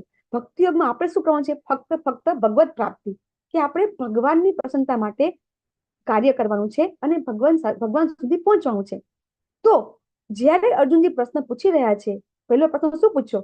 નિરાકારવાદી કે સાકારવાદી? તો આ જે બ્રહ્મ અને પરમાત્માનું જે સ્ટેજ છે એ સ્ટેજમાં જે ભક્તિ કરે છે, કે જે નિરાકારવાદી છે, જે લોકો ભગવાનના નિર્વિશેષ બ્રહ્મની ઉપાસના કરે છે, એ આ 2 સ્ટેપ સુધી પહોંચી શકે છે. એમાં જે લોકો એકદમ જેને કહેવાય ને ભગવાનના તેજની ઉપાસના કરે છે, આપણે ગોલોકા ચાર્ટમાં જોયું, આજે પણ જોઈશું ટાઈમ મળે તો, કે જે સૌથી પહેલા જે ભગવાન ઉભા છે અને પછી એમની આજુબાજુ જે આખો પ્રકાશપુંજ છે, એ પ્રકાશપુંજ છે એને બ્રહ્મ તેજ કહેવાય છે, બરાબર. એને બધા બ્રહ્મ કહેતા હોય છે. બ્રહ્મની અલગ અલગ આપણે જોઈએ છીએ ગીતાની અંદર અલગ અલગ અર્થ થતા હોય છે, પણ જે નિરાકારવાદી હોય છે એને આને બ્રહ્મ કહે છે. જેવી રીતે સૂર્યનો પ્રકાશ હોય એ પ્રકાશની ઉપાસના કરવી, એમ એ લોકો ફક્ત પ્રકાશની ઉપાસના કરતા હોય છે. આપણે જોઈએ છીએ ઘણી જગ્યાએ આપણને એમ લાગે કે આ લોકો તો ભગવાનની પૂજા કરે છે, આ લોકો તો મૂર્તિ પૂજા કરે છે, જોતા હશો તમે લોકો, પણ જ્યારે તમે ડિટેલમાં જશો ત્યારે આપણને ખબર પડશે કે ખરેખર એ લોકો શું કરતા હોય છે. તો 1973માં પ્રભુપાદ છે એ પોતે એક વખત એક ગીતા સંમેલન હતું અને ગીતા વિશે ચર્ચા થવાની હતી. તો પ્રભુપાદ, એ લોકોને ખબર હતી કે પ્રભુપાદે તો પોતે ભગવદ ગીતા લખેલી છે, એને પોતાની ટીકાઓ લખેલી છે. તો એમને બધાએ પ્રભુપાદને આમંત્રણ આપ્યું કે ભાઈ ગીતાનું આવી રીતે ગીતાનો વિશે આપણે ચર્ચા કરવાના છીએ અને એના માટે આખો મંચ તૈયાર કરેલો છે અને ઘણા બધા તત્વવેદી બધા આવવાના છે, બધા વિદ્વાનો બધા આવવાના છે, તો તમે પણ તમારું વક્તવ્ય આપવા માટે આવજો. પ્રભુપાદને ખબર હતી કે આમાં શું હશે, એટલે પ્રભુપાદે પહેલા તો ના પાડી, પણ પછી પેલા બધાએ બહુ ફોર્સ કર્યો કે તમે તો ભગવદ ગીતાનો આટલો બધો પ્રચાર કરો છો અને ગીતાના પ્રચારમાં તમે કેમ ન આવો? તો કે સારું, હું આવીશ. અને એ છે પ્રભુપાદ છે એ પોતાના એક શિષ્ય, એમનું નામ હતું ગોપાલદાસ, એવું કંઈક નામ હતું, એમને લઈને ગયા. એ તો ગોપાલદાસ નહીં પણ લખેલું છે, ભૂલી ગયું, ગુરુનાથ દાસ એવું નામ છે એમનું. એમને લઈને પ્રભુપાદ ગયા. પછી એમને જોયું, ત્યાં જઈને જોયે છે તો સ્ટેજ ઉપર મોટા મોટા બેનર લગાવેલા છે, બરાબર, ભગવદ ગીતાના મોટા મોટા બેનર લગાવેલા હતા અને દરેક જગ્યાએ લાઈટ બધી મૂકેલી હતી, પણ કોઈ જગ્યાએ ભગવાનનું કે અર્જુનનું ચિત્ર હતું નહીં. તો પ્રભુપાદે સહેજ પૂછ્યું કે ભાઈ આજે ભગવદ ગીતા વિશે તમે પ્રવચન તમારું છે કે, અને એમાં તમે કેમ શા માટે કોઈ અર્જુનજીનું કે ભગવાન શ્રી કૃષ્ણનું કે ચિત્ર નથી મૂક્યું? તો પેલા જે લોકોએ આયોજન કર્યું હતું એ શું કે છે કે ભગવાનના ગીતામાં તો કીધું જ છે ને કે ભગવાન તો કણે કણમાં છે ને, બરાબર? ભગવાન તો કે કણે કણમાં છે. ભગવદ ગીતામાં ભગવાને જ કીધું છે કે ભગવાન તો કણે કણમાં છે, કે એમાં ભગવાનનું ચિત્ર મૂકવાની આપણે શું જરૂર છે? એટલે પ્રભુપાદને તો ખબર પડી જતી કે આ લોકો કઈ રીતે ગીતાનો પ્રચાર કરી રહ્યા છે. પછી એમના શિષ્ય તો બહુ સરસ એમનો એક્ઝામ્પલ છે એ આપણે આગળ લઈશું કે કઈ રીતે એમણે આખું એનો ભાંડો ફોડ્યો કે આ રીતે આવું ન હોઈ શકે એમ. તો જ્યારે ભગવદ ગીતાની અંદર ભગવાન જે લખે છે, ભગવાન એમ કે છે ને કે પાણીમાં હું સ્વાદ છું. તો નિરાકારવાદી શું કે છે? સ્વાદને કે આકાર હોય એવું કે છે લોકો. તો ભગવાન આપણને જે સમજાવવા માંગે છે એને એ લોકો બીજી રીતે સમજે છે. એટલા માટે આપણે જે જ્ઞાન લઈએ છીએ એ જ્ઞાન પરંપરામાં લઈએ તો જ આપણને સમજણ પડે કે એ લોકો એમ કે છે, ભગવાન આપણને એમ કહે છે કે મયા તત્મિદમ સર્વમ જગત અવ્યક્ત મૂર્તિના મત્સાની સર્વભૂતાની. તો ભગવાન એ શ્લોકમાં એમ કે છે કે આ સમગ્ર જગત છે એ મારા વડે અવ્યક્ત રૂપમાં વ્યાપ્ત છે, સર્વ જીવો મારામાં છે, ન અસ્તિ તત્ર સંશય, હું પણ તેમાં નથી. તો નિરાકારવાદીઓ ત્યારે શું કે છે કે જો ભગવાન છે ને એને આકાર નથી, એટલા માટે ભગવાન છે નિરાકાર છે. અને એ લોકો ભગવદ ગીતાને જ ફોલો કરે છે, ભગવદ ગીતાના શ્લોકો બોલે છે, છતાં પણ એ લોકો ભગવાનને, આપણને એમ થાય કે એ લોકો શ્રી કૃષ્ણ બોલે છે ને ભગવાન બોલે છે, અર્જુનજી સાંભળે છે ને એ બધું કહેશે, છતાં પણ અંદર એ લોકોની ફિલોસોફી છે નિરાકારવાદની. એ લોકો ભગવાનને ભોગ ધરાવતા નથી. એ લોકો એમ કે છે કે ભગવાનને ભોગ ધરાવવાની શું જરૂર છે? આપણે જ ભગવાન થઈ જશું, એટલે કે આપણામાં પરમાત્મા છે, એટલે આપણી ઉપર જે 3 ગુણી માયા, ત્રિગુણી માયાનો પડદો છે એ હટી જશે, એટલે આપણે પણ ભગવાન જેવા થઈ જશું. તો આપણે ભોગ ખાશું તો ભગવાન ભોગ ખાઈ જ લેશે, બરાબર? એવો રાધાનાથ સ્વામીનું પણ એક હમણાં એક્ઝામ્પલ છે કે રાધાનાથ સ્વામી છે, એક દિવસ એમને એક વ્યક્તિ એક ગામમાં જાય છે તો એમને આમંત્રણ આપે છે કે તમે મારા ઘરે જમવા આવો. અને એ વ્યક્તિ છે એ ફક્ત ને ફક્ત રામની ભક્તિ કરતો હતો, રામ નામનો પ્રચાર કરતો હતો એ. તો રાધાનાથ સ્વામીને થાય છે કે લાવો, એ રામનો ભક્ત છે તો જરૂરથી ભગવાનની આપણી રીતે સાકારવાદીમાં સેવા કરતો હશે, મને એમ થયું. તો એટલા માટે એ ત્યાં જમવા ગયા. અને જેવા જમવા ગયા એટલે પછી આપણે તો કેવું કરીએ, જમવા જઈએ એટલે મહાપ્રસાદે ગોવિંદે કહીને આપણે તો મંત્ર બોલીને આપણે ભોગ ધરાવીએ ને ભગવાનને. અને ભગવાનને ભોગ આપણે પ્રસાદ લેતા પહેલા આપણે ભોગ ધરાવીએ. તો એ મહાપ્રસાદે ગોવિંદે બોલવાની વાત કરવાના હોય છે તો ઓલા ભાઈને કહે છે કે તમે પેલા ભોગ તો ધરાવો કે ભગવાનને. તો કે આપણે જમીએ એટલે ભગવાન જમી જ ને, કે આપણે કે એક દિવસ આપણે જ ભગવાન થઈ જવાના છીએ ને, કે તો આપણે ભગવાન થઈ જશું તો કે આપણામાં ભગવાન છે તો આપણે ભોગ ખાશું તો ભગવાન ખાઈ જ લેશે ને. આવી ફિલોસોફી અત્યારે સમાજમાં છે. બે જ ફિલોસોફી છે, એક સાકારવાદી અને એક નિરાકારવાદી. તો જે નિરાકારવાદી છે, જે આવું માને છે, એ ક્યારેય ભગવાન સુધી પહોંચી શકતા નથી. અહીંયા આપણે એ સમજવાનું છે કે શા માટે નિરાકારની ઉપાસના ભગવાન ના પાડે છે. એ ઉપાસના કરવી પણ અઘરી છે. એ આપણને ભગવાનના 6થા અધ્યાયમાં ધ્યાન યોગમાં આપણે સમજાવ્યું, બરાબર? કે ખરેખર સર્વશ્રેષ્ઠ યોગી કેવો છે? તો ભગવાન એ શ્લોકમાં છેલ્લા શ્લોકમાં ભગવાન કહે છે કે યોગીનામ અપી સર્વેષામ મદગતેન અંતરાત્મના શ્રદ્ધાવાન ભજતે યોમાં સમે યુક્ત તમો મતઃ. ભગવાન જ્યારે બધા યોગ સમજાવે છે ત્યારે ભગવાન પોતે એમ કે છે કે બધા યોગમાં ભક્તિ યોગ શ્રેષ્ઠ છે. તો શા માટે? કે ફક્ત ને ફક્ત ભક્તિમય સેવા કરવાથી ભગવાનને પ્રાપ્ત કરી શકાય છે.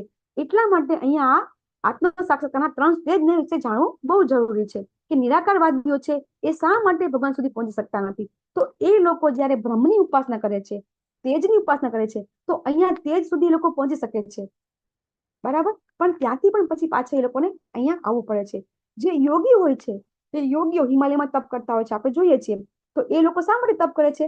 તો એ ભગવાન જે પરમાત્મા તરીકે આપણા હૃદયમાં બિરાજમાન છે એને ઓળખવા એ લોકો પ્રયત્ન કરતા હોય છે. એટલે એ લોકો સેકન્ડ સ્ટેજ સુધી પહોંચી શકે છે. ભગવાનનું જે પહેલું સ્ટેપ છે બ્રહ્મ છે, બીજું છે પરમાત્મા.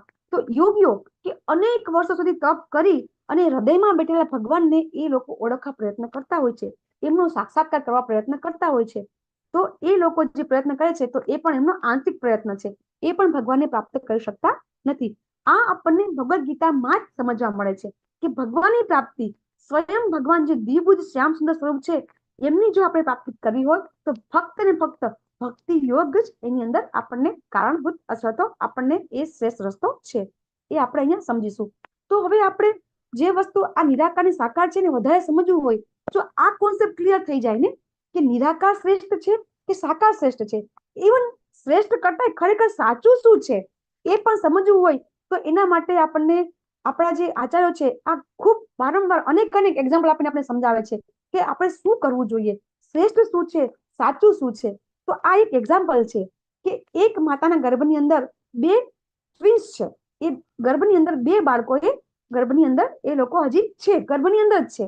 એમાં એક બાળક છે, એને જ્યારે એમ કહે છે કે જો આપણે જન્મવાની રાહ આપણે જન્મવાની, હવે એ વ્યક્તિ એક બાળક એમ કહે છે કે આપણે જન્મ થવાનો છે ને એની હું રાહ જોઈ શકતો નથી, હવે મારે મારી માતાને મળવું છે, એવું એક બાળક એમ કહે છે. એ એમ સમજે છે કે અત્યારે હું છું એ માતાના ગર્ભમાં છું, તો આપણે આપણી માતાને મળવું છે.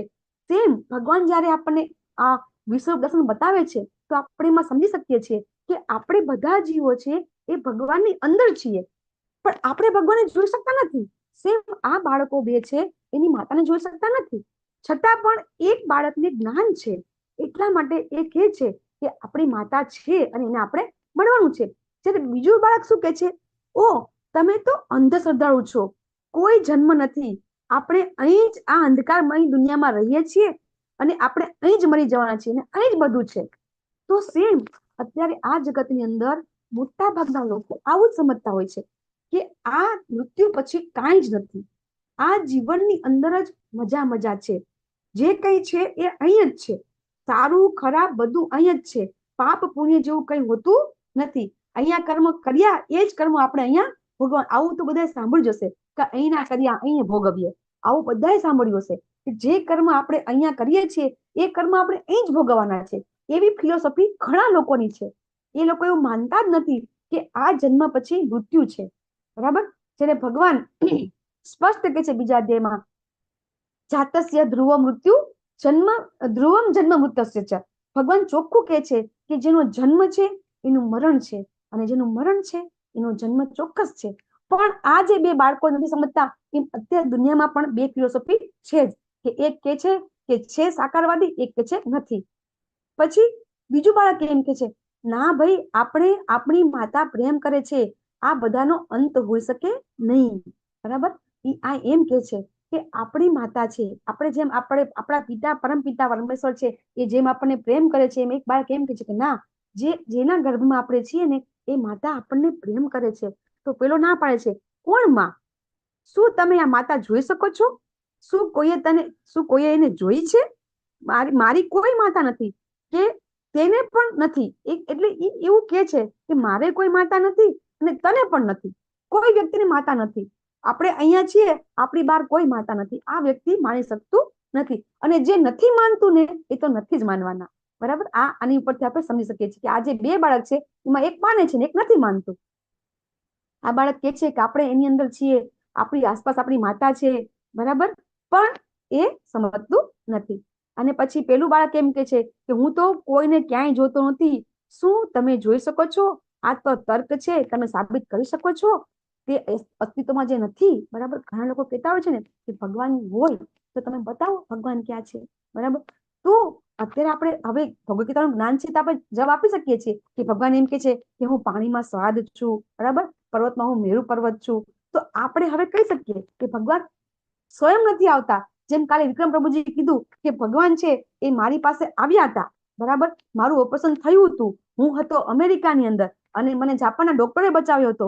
તો ભગવાન સ્વયં નથી આવતા, ભગવાન એમના દૂતોને જે મોકલે છે, એવી રીતે આપણે છીએ એ ક્યારેય આપણે સાબિત નહીં કરી શકીએ કે ભગવાન અહીં હાજર છે. એટલે આ વસ્તુ છે જે નથી માનતા એ નથી જ માનતા. તો આ બંનેની જે ફિલોસોફી છે એ આ વસ્તુ સમજાવે છે. પેલું બાળક એમ કે છે કે આપણને જે બધું અત્યારે આપણે પોષણ મળે છે તો એ ક્યાંથી મળે છે, બરાબર. તો પેલો શું કે છે કે આ જે નાળ છે ને એ કુદરતી પ્રક્રિયા દ્વારા આપણને આપવામાં આવે છે. એટલે જે નિરાકારવાદીઓ હોય છે એ લોકો સમજતા જ નથી કે આ બધા ગ્રહો છે સ્વયં ફરી રહ્યા છે, એને કોઈ એ ગ્રહોને કોઈ કરતા કોઈ દોરી સંચાર કરતું નથી, એની મેળાએ ફરે છે, બરાબર. આ જે એક જગ્યાએ એક વૃક્ષ આપણે એક જગ્યાએ એક જ જમીનની અંદર તમે ટમેટું વાવો છો, એની બાજુમાં મરચું વાવો છો, તો મરચામાં તીખાશ આવે છે, ટમેટાની અંદર મીઠાશ આવે છે. તો આ કોણ કરે છે? આપણે કોઈ સમજી શકે છે ખરા કે એક જ જમીનની અંદર જ્યારે બે વસ્તુ વાવવામાં આવે છે તો આ વસ્તુનો આ અલગ અલગ રસ છે એ કઈ રીતે આવે છે? એ ભગવાનની કૃપાથી આવે છે. ભગવાનની આ એક આખી ભગવાનનું ઐશ્વર્ય છે, ભગવાનની આ બધી એક કરામત છે, એ કોઈ સમજી શકતું નથી. તો આ વ્યક્તિ જયારે આવું કહે છે કે આ કઈ છે નહીં, હોય તો તું મને બતાવ, તો એ વ્યક્તિ એમ કે છે કે કઈ રીતે બતાવે, કારણ કે આ ગર્ભની અંદર તો એ બતાવી શકતો નથી. બરાબર? એટલે આ બધું છે એ વસ્તુ એક ઘણી વખત કોઈ વસ્તુ જે લોકોને તર્ક કરવા હોય ને, અત્યારે આપણે આગલા શ્લોકમાં કીધું કે માનસિક તર્ક વિતર્ક, જેને તર્ક વિતર્ક કરવા હોય ને એ લોકોને તો આપણે તર્ક વિતર્કથી આપણે એની સાથે આપણે જીતી શકતા નથી. એટલે હવે આ એમ કે છે મને ખબર નથી પડતી કે તને શું કેવું. બરાબર? ઓલું એમ કે છે કે ના ના તું મારી વાત સાંભળ, હું સાચો છું. એટલે આ બે બાળકોની જે વાત છે આપણે અહીંયા સમજી ગયા. હવે ભગવાન પોતે હવે આપણને સમજાવશે કે ખરેખર કયું સહેલું છે, કયું સારું છે, કયું ઉત્તમ છે, એ આપણે આજે 12મા અધ્યાયમાં સમજીશું. શ્રી ભગવાન ઉવાચ મય્યાવેશ્ય મનો યે મામ નિત્ય યુક્તા ઉપાસતે સદ્દયા પરયોપેતાસ્તે મે યુક્ત તમામતઃ. ભગવાન કે છે પૂર્ણ પુરુષોત્તમ પરમેશ્વર બોલ્યા, જે મનુષ્યો મારા સાકાર રૂપમાં પોતાના મનને સ્થિર કરે છે અને અત્યંત શ્રદ્ધાપૂર્વક મારી પૂજા કરવામાં પરાયણ રહે છે તેઓ મારી દ્રષ્ટિએ પરમ સિદ્ધ છે. ભગવાન પોતે અહીં કહે છે કે પરમ સિદ્ધ ઉત્તમ શું છે? તો ભગવાન પોતે કહે છે કે સાકાર રૂપમાં સેવા કરવી, ભગવાનની સાકાર રૂપમાં સેવા કરી અને ભગવાનના મનમાં સ્થિર કરવું, એટલે અવિચળ અનન્ય ભાવે ભક્તિ કરવી, એ વસ્તુ છે શ્રદ્ધાપૂર્વક સેવા કરવી. શ્રદ્ધા છે ને એ ખૂબ મહત્વની છે. જ્યાં સુધી પહેલા આપણે એ નથી સમજતા કે પૂર્ણ પુરુષોત્તમ પરમેશ્વર અહીંયા કે છે, અહીંયા દરેક શ્લોકમાં આપણે વાંચીએ છીએ કે શ્રી ભગવાન ઉવાચ. આ ગીતા લખે છે વ્યાસજી. બરાબર? બોલે છે વ્યાસદેવ, લખે છે કોણ? ગણપતિજી. બરાબર? હવે જે લખનાર વ્યાસદેવ છે એ સ્વયં પોતે ભગવાનના અવતાર છે અને શિવજીના પુત્ર જે ગણેશજી છે, જેનું આપણે જેને કહેવાય કે સમગ્ર આપણો જે ભારત દેશ છે એ બધા જ લોકો છે એ ગણપતિની પૂજા શરૂઆતમાં કરતા હોય છે. એ ગણપતિજી એમ કે છે કે આ ભગવાન છે, તો પછી આપણે કેમ માની શકતા નથી? જ્યારે આપણે આ માનીશું કે પૂર્ણ પુરુષોત્તમ પરમેશ્વર ભગવાન છે અને પછી એનામાં શ્રદ્ધા રાખીશું અને એમનામાં મન સ્થિર કરીશું તો એ વસ્તુ ભગવાન કે છે શ્રેષ્ઠ છે. હવે ભગવાનની સેવા કરવી હોય તો મૂર્તિ પૂજા આપણે કરીએ છીએ ને, ઘણા એમ કે છે ને કે આ મૂર્તિ પૂજા છે, તો આપણે મૂર્તિ પૂજા કરતા નથી. આપણે શું કરીએ છીએ? વિગ્રહ પૂજા. બરાબર? તો વિગ્રહ પૂજા અને મૂર્તિ પૂજા વચ્ચે શું તફાવત છે?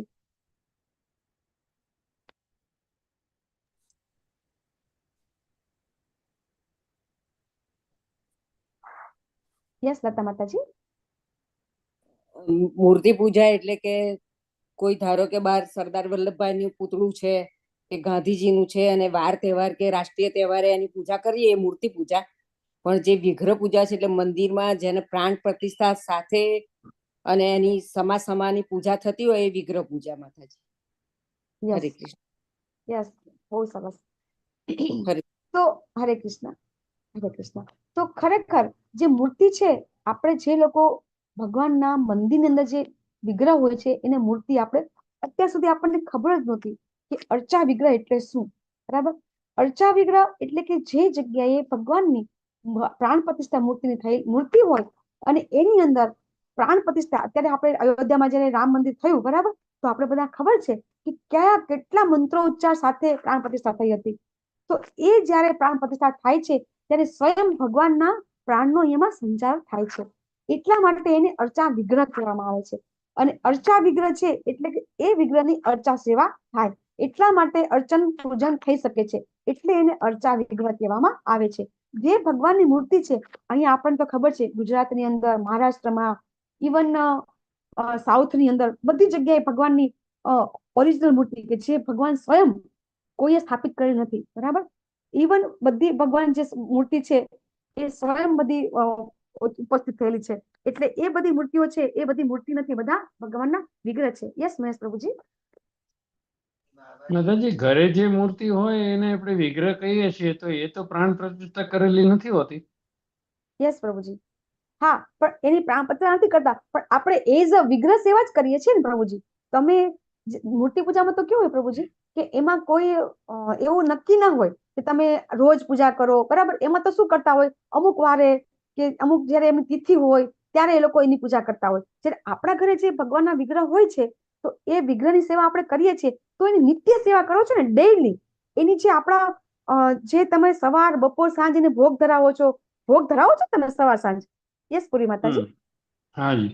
હરે કૃષ્ણ માતાજી. આપણા ઘરમાં જે મૂર્તિ હોય છે એમાં આપણો ભાવ હોય છે કે આપણે એને ભગવાન તરીકે હા, એ જ કહેવા માંગુ છું માતાજી. યસ માતાજી, યસ પૂરી માતાજી. એ જ કહેવા માંગુ છું કે આપણે જ્યારે ભગવાનની સેવા પૂજા કરીએ છીએ, બરાબર, તો એમાં આપણે ભગવાનને સાક્ષાત દર્શન કરીએ છીએ ને. એટલે આપણે વિગ્રહ એવું પૂજા કહેવાય ને. હા, આપણે એવું જ માનીએ છીએ કે આમાં ભગવાન બિરાજમાન છે. અને આપણે ભગવાનને ભાવથી, ઘણા માતાજી તો એવા છે કે જે ભગવાન સાથે વાતો પણ કરે છે. આઈ થિંક કીર્તિ માતાજી, હે ને, ભગવાન સાથે વાતો પણ કરતા હોય છે. કે એમને એકવાર વાત કરી હતી કે ભગવાન, આપણે જયારે બહાર જઈએ છીએ ત્યારે ભગવાનને એમ કહીએ છીએ કે ઠાકોરજી હું હવે બહાર જઉં છું. એ રીતે ભગવાન સાથે વાતો પણ ઘણા કરતા હોય છે. તો આ રીતે જયારે આપણે સેવા કરીએ છીએ ત્યારે ભગવાનની વિગ્રહ સેવા જ થઈ જાય છે, બરાબર. ભલે આપણે નારદ પંચરાત્ર પ્રમાણે આપણે એની સ્થાપના કરી નથી, પણ મંદિરની એટલા માટે જ પ્રભુજી આપણે જયારે મંદિરમાં કોઈ સેવા કરવા જાય છે તો એમાં જે પૂજારી હોય છે એ પૂજારીની સેવા કરવાના એના નિયમ છે કે એમાં એને બ્રાહ્મણ દીક્ષા લેવી પડે છે, તો જ મંદિરમાં સેવા પૂજા કરવા મળે છે. યસ પરેશા પ્રભુજી. હરે કૃષ્ણ માતાજી. આપણે લાલજીની અમે પુસ્તાવેની સેવા કરીએ એ પણ આપણે પુસ્તાવેલા જ હોય છે ને માતાજી? પુસ્તાવેલા છે તમે લોકો. હા, એ તો લલિત પ્રભુજી હમણાં બોલવાના હતા. એને 3-4 દિવસ પહેલા વાત કરી હતી કે અમે લાલજી મહારાજને પુસ્તાવેલા હોય છે અમારા, એમ. એટલે તમારી સેવા તો શ્રેષ્ઠ સેવા છે પ્રભુજી. તમે લોકો તો બહુ નસીબદાર છો કે તમારો તો જન્મ જ સનાતન આપણા સંપ્રદાયમાં થયો છે, સનાતન ધર્મના. અને તમે લોકો જન્મથી સેવા કરો છો ભગવાનની, એટલે તમે બધા ખૂબ નસીબદાર છો. તમે પરમ વૈષ્ણવ છો બધા. તમે ખરેખર બહુ નસીબદાર છો બધા. તમારો જન્મ જેને કહેવાય ને કે ભગવાને તમને જન્મ જ એમના સેવા કરવા માટે તમને આપ્યો છે. યસ પ્રભુજી. તો આવી રીતે આપણે જે સેવા કરીએ છીએ, બરાબર, તો ભગવાન એમ કે છે કે જે પરમ બ્રહ્મના નિરાકાર પાસામાં કે અવ્યક્તની પૂર્ણથી પૂજા કરે છે તે ઇન્દ્રિય અનુભૂતિથી પર છે, સર્વવ્યાપી છે, અચિંત્ય છે અને અપરિવર્તનીય છે, અચળ છે તથા સ્થિર છે. હવે કેવું થાય છે, ભગવાન આપણને સમજાવે તો ખરા કે જે લોકો ભગવાનનું નિરાકાર રૂપમાં પૂજા કરે છે, બરાબર, એ લોકો તેજની ઉપાસના કરે છે, તો ત્યારે એ લોકોને શું કરવું પડે છે, બરાબર, કે એ લોકોને જે એમની ઇન્દ્રિયો છે, બરાબર, એ બધી ઇન્દ્રિયોને એ લોકો શું કરવું પડે છે, તો એ લોકોને આપણે અષ્ટાંગ યોગમાં સમજી ગયા કે જ્યારે કોઈ યોગીને યોગ્ય અષ્ટાંગ યોગ કરવો હોય, યોગીની સાધના કરવી હોય, તો એને પોતાની બધી ઇન્દ્રિયોને પોતાને કંટ્રોલમાં કરવી પડે, બરાબર. એ જ્યાં સુધી ઇન્દ્રિયોને કંટ્રોલમાં કરતા નથી ત્યાં સુધી એ લોકો ભગવાનની જે નિરાકાર સેવા ભાવમાં પૂજા કરી શકતા નથી. ઇવન આપણે લોકો જોતા હોઈએ છીએ કે જયારે હિમાલયમાં તપ કરવા જાય છે ત્યારે લોકો વસ્ત્ર પણ પહેરતા નથી, બરાબર. એ લોકો પોતાની ઇન્દ્રિયો ઉપર એટલો કંટ્રોલ કરે છે, બરાબર, કે એ લોકો ઇન્દ્રિયોને પણ એ લોકો ઘણી વખત નાશ કરી નાખે છે. એટલે આ રીતે જયારે અવ્યક્તની ઉપાસના કરવી હોય છે તો એ બહુ અઘરી છે. આપણને ભગવાન અહીંયા 5મા શ્લોકમાં જ કહેશે. ભગવાન શું કહે છે? ક્લેશો અધિકતર તેસામ અવ્યક્ત આસક્ત ચેતસામ અવ્યક્તા હિ ગતિર દુઃખમ દેહવદ્ભિર્વાપ્યતે. ક્લેશો અધિકતર. ભગવાન શું કહે છે કે જે નિરાકારની ઉપાસના કરવી છે ને એ ખૂબ કષ્ટદાયક છે, અત્યંત ઉપાય. જે લોકોએ અવ્યક્ત નિર્વિશેષ બ્રહ્મની ઉપાસના કરવી હોય છે એ ખૂબ કષ્ટદાયક છે, બરાબર. અને એમ કે છે કે દેહધાર માટે, એટલે અવ્યક્તા હિ ગતિ દુઃખમ દેહવદ્ભિર્વ્યાપ્તવ્ય. જે દેહધારી વ્યક્તિ એટલે કે જેની શરીર છે એ લોકોને આ ક્ષેત્રમાં પ્રગતિ કરવી ખૂબ દુષ્કર છે. હવે હું તમને અત્યારે ખાલી એક્ઝામ્પલ આપું કે અત્યારે આપણે આંખો બંધ કરીએ, બરાબર, અને આંખ બંધ કરી અને આપણે ભગવાનની ઉપાસના કરવાની ઈચ્છા કરીએ, તો જ્યારે આપણે આંખ બંધ કરીએ અને આપણે ખાલી તેજની ઉપાસના કરવી હોય તો તમને આંખ બંધ કરો તો કઈ દેખાશે ખરું કે કઈ બીજું કઈ દેખાશે? આંખ બંધ કરવાથી આપણને નિર્વિશેષ બ્રહ્મની, નિરાકાર એટલે કે કઈ આકાર નથી, શૂન્ય છે, એની ઉપાસના કરવી હોય તો આપણે કરી શકશું ખરા? આપણે ચિંતન કરી શકશું ખરા? આપણે સામાન્ય લોકો છે, કરી શકશું? આપણે નહીં કરી શકીએ, બરાબર. પણ હું તમને એમ કહું કે તમારી સામે એક બહુ જ મસ્ત ભગવાન રાધા કૃષ્ણની મૂર્તિ મૂકી દઉં, બરાબર, અને પછી તમે એની સામે જુઓ અને પછી આંખો બંધ કરો, તમને દેખાશે? આંખો બંધ કરીને દેખાશે ને? દેખાય છે ને? તો ભગવાન, હા, ભગવાન પોતે કહે છે કે જો મારો નિરાકાર રૂપમાં તમારે પૂજા કરવી હોય અથવા તો તમારે એની આરાધના કરવી હોય તો ભગવાન કહે છે એ અત્યંત કષ્ટદાયક છે અને દેહધારી માટે તો એમાં પ્રગતિ કરવી અત્યંત દુષ્કર છે, બરાબર. અવ્યક્તા હિ ગતિ દુઃખમ, કે અવ્યક્તની ઉપાસના જ ગતિ દુઃખમ છે. ભગવાન એમ કહે છે એની ગતિ જ દુઃખકારી છે, એ આપણે કરી શકતા નથી. ભગવાન એ પોતે આપણને સમજાવે છે. તો હવે ભગવાન એમ કહે છે, પરંતુ જે મનુષ્ય પોતાના સર્વ કર્મ મારામાં અર્પિત કરીને તથા અવિચળ ભાવે ભક્તિ કરતા રહી મારી સેવામાં લાગેલા રહી પોતાના મનને મારામાં સ્થિર કરી નિરંતર મારું ધ્યાન કરે છે, તેમના માટે હે પાઠ હું જન્મ મરણ રૂપી સાગરમાંથી તત્કાળ ઉદ્ધાર કરનાર થાઉં છું. તેસામ અહમ સમુદ્ધરતા. ભગવાન અહીં કે છે કે હું આવું છું. કોના માટે? સ્વયં ભગવાન એમ કે છે, જે ભગવાન અનંત બ્રહ્માંડના સ્વામી છે, એ પોતે એમ કે છે જે લોકો અવિચળ ભાવે અનન્ય, ભગવાન પહેલા પણ કીધું અને અત્યારે પણ કે છે કે મારી જે અનન્ય ભાવે ભક્તિ કરે છે ને અને મારી સેવા કરે છે. જો ભક્તિ તો કરે છે પણ સાથે સાથે ભગવાન શું કે છે? સેવા યોગ્ય ને. એટલે જયારે ભક્તિમય સેવા કરીએ ત્યારે જ ભગવાનની ભક્તિ થાય. તો જયારે કોઈ ભક્તિમય સેવા કરે છે, નિરંતર ભગવાનનું ધ્યાન કરે છે, તેના માટે ભગવાન કહે છે કે હું જ આવું છું. જો આપણે જોઈએ છીએ કે કોઈ સમુદ્ર હોય તો એ સમુદ્રની અંદર કોઈ ગમે એટલો આમ ખૂબ તરવૈયો કાબેલ તરવૈયો હોય ને પણ સમુદ્ર પાર ના કરી શકે. આખો સમુદ્ર પાર કરી શકે? અધવચ્ચે આવે તો થાકી જાય ને. ગમે એટલો તરવૈયો કેમ નથી, ઓલિમ્પિકમાં ગોલ્ડ મેડલિસ્ટ કેમ નથી, પણ જ્યારે સમુદ્રને પાર કરવાનું આવે તો અડધે તો શું, એ 10-15% પહોંચી ન શકે સમુદ્રની અંદર. 10 થી 15% જાય ને તો એ થાકી જાય, ત્યારે એ સમુદ્રને પાર કરી શકે નહીં. પણ કોઈ વ્યક્તિ આવી અને ઉંચકીને બહાર કાઢી, બરાબર, અને એને કોઈ સ્ટીમરમાં બેસાડી દે તો એ સ્ટીમરમાંથી જઈ શકે ને, સમુદ્ર પાર કરી શકે ને. અને કોઈ વ્યક્તિ ડૂબતો હોય અને એ ખૂબ કાબિલ તરવૈયો હોય અને એ સમુદ્રમાંથી એ નીકળવું તો હોય, વચ્ચે આવી ગયો હોય ને સમુદ્રમાંથી નીકળવું તો નીકળી શકે ખરો? ગમે એટલો તરવૈયો હોય ને છતાં પણ એને તરવામાં તકલીફ પડે અને એ થાકી જાય. પણ કોઈ જો બહાર કાઢી લે હાથ પકડીને તો તરત બહાર નીકળી જાય. તો એટલા માટે ભગવાન એમ કહે છે કે તું આ ભવસાગર રૂપી દરિયામાં પડેલો છે, તો એમાંથી તને હું બહાર કાઢીશ. કેવી રીતે? તો તું અનન્ય ભક્તિ કરીશ ને તો હું તને ચોક્કસથી તને બહાર કાઢીશ. ભગવાન એ સ્પષ્ટ પોતે કહી રહ્યા છે. એમાં એક રાજાનું એક્ઝામ્પલ તમને આપું કે એક રાજા છે, એક વખત એના નદી કિનારે પોતે વોકિંગમાં જાય છે. એના સાથે ઘણા બધા પાર્ષદો એના હતા, એના સેવકો હતા. તો જોયો છે તો એક નાનકડું બાળક ત્યાં ડૂબી રહ્યું હતું. તો તરત એના સેવકોને કહે છે કે દોડો દોડો, જો પેલું બાળક છે ડૂબી રહ્યું છે. એટલે પેલા સેવકો જાય છે અને એને બચાવી લે છે.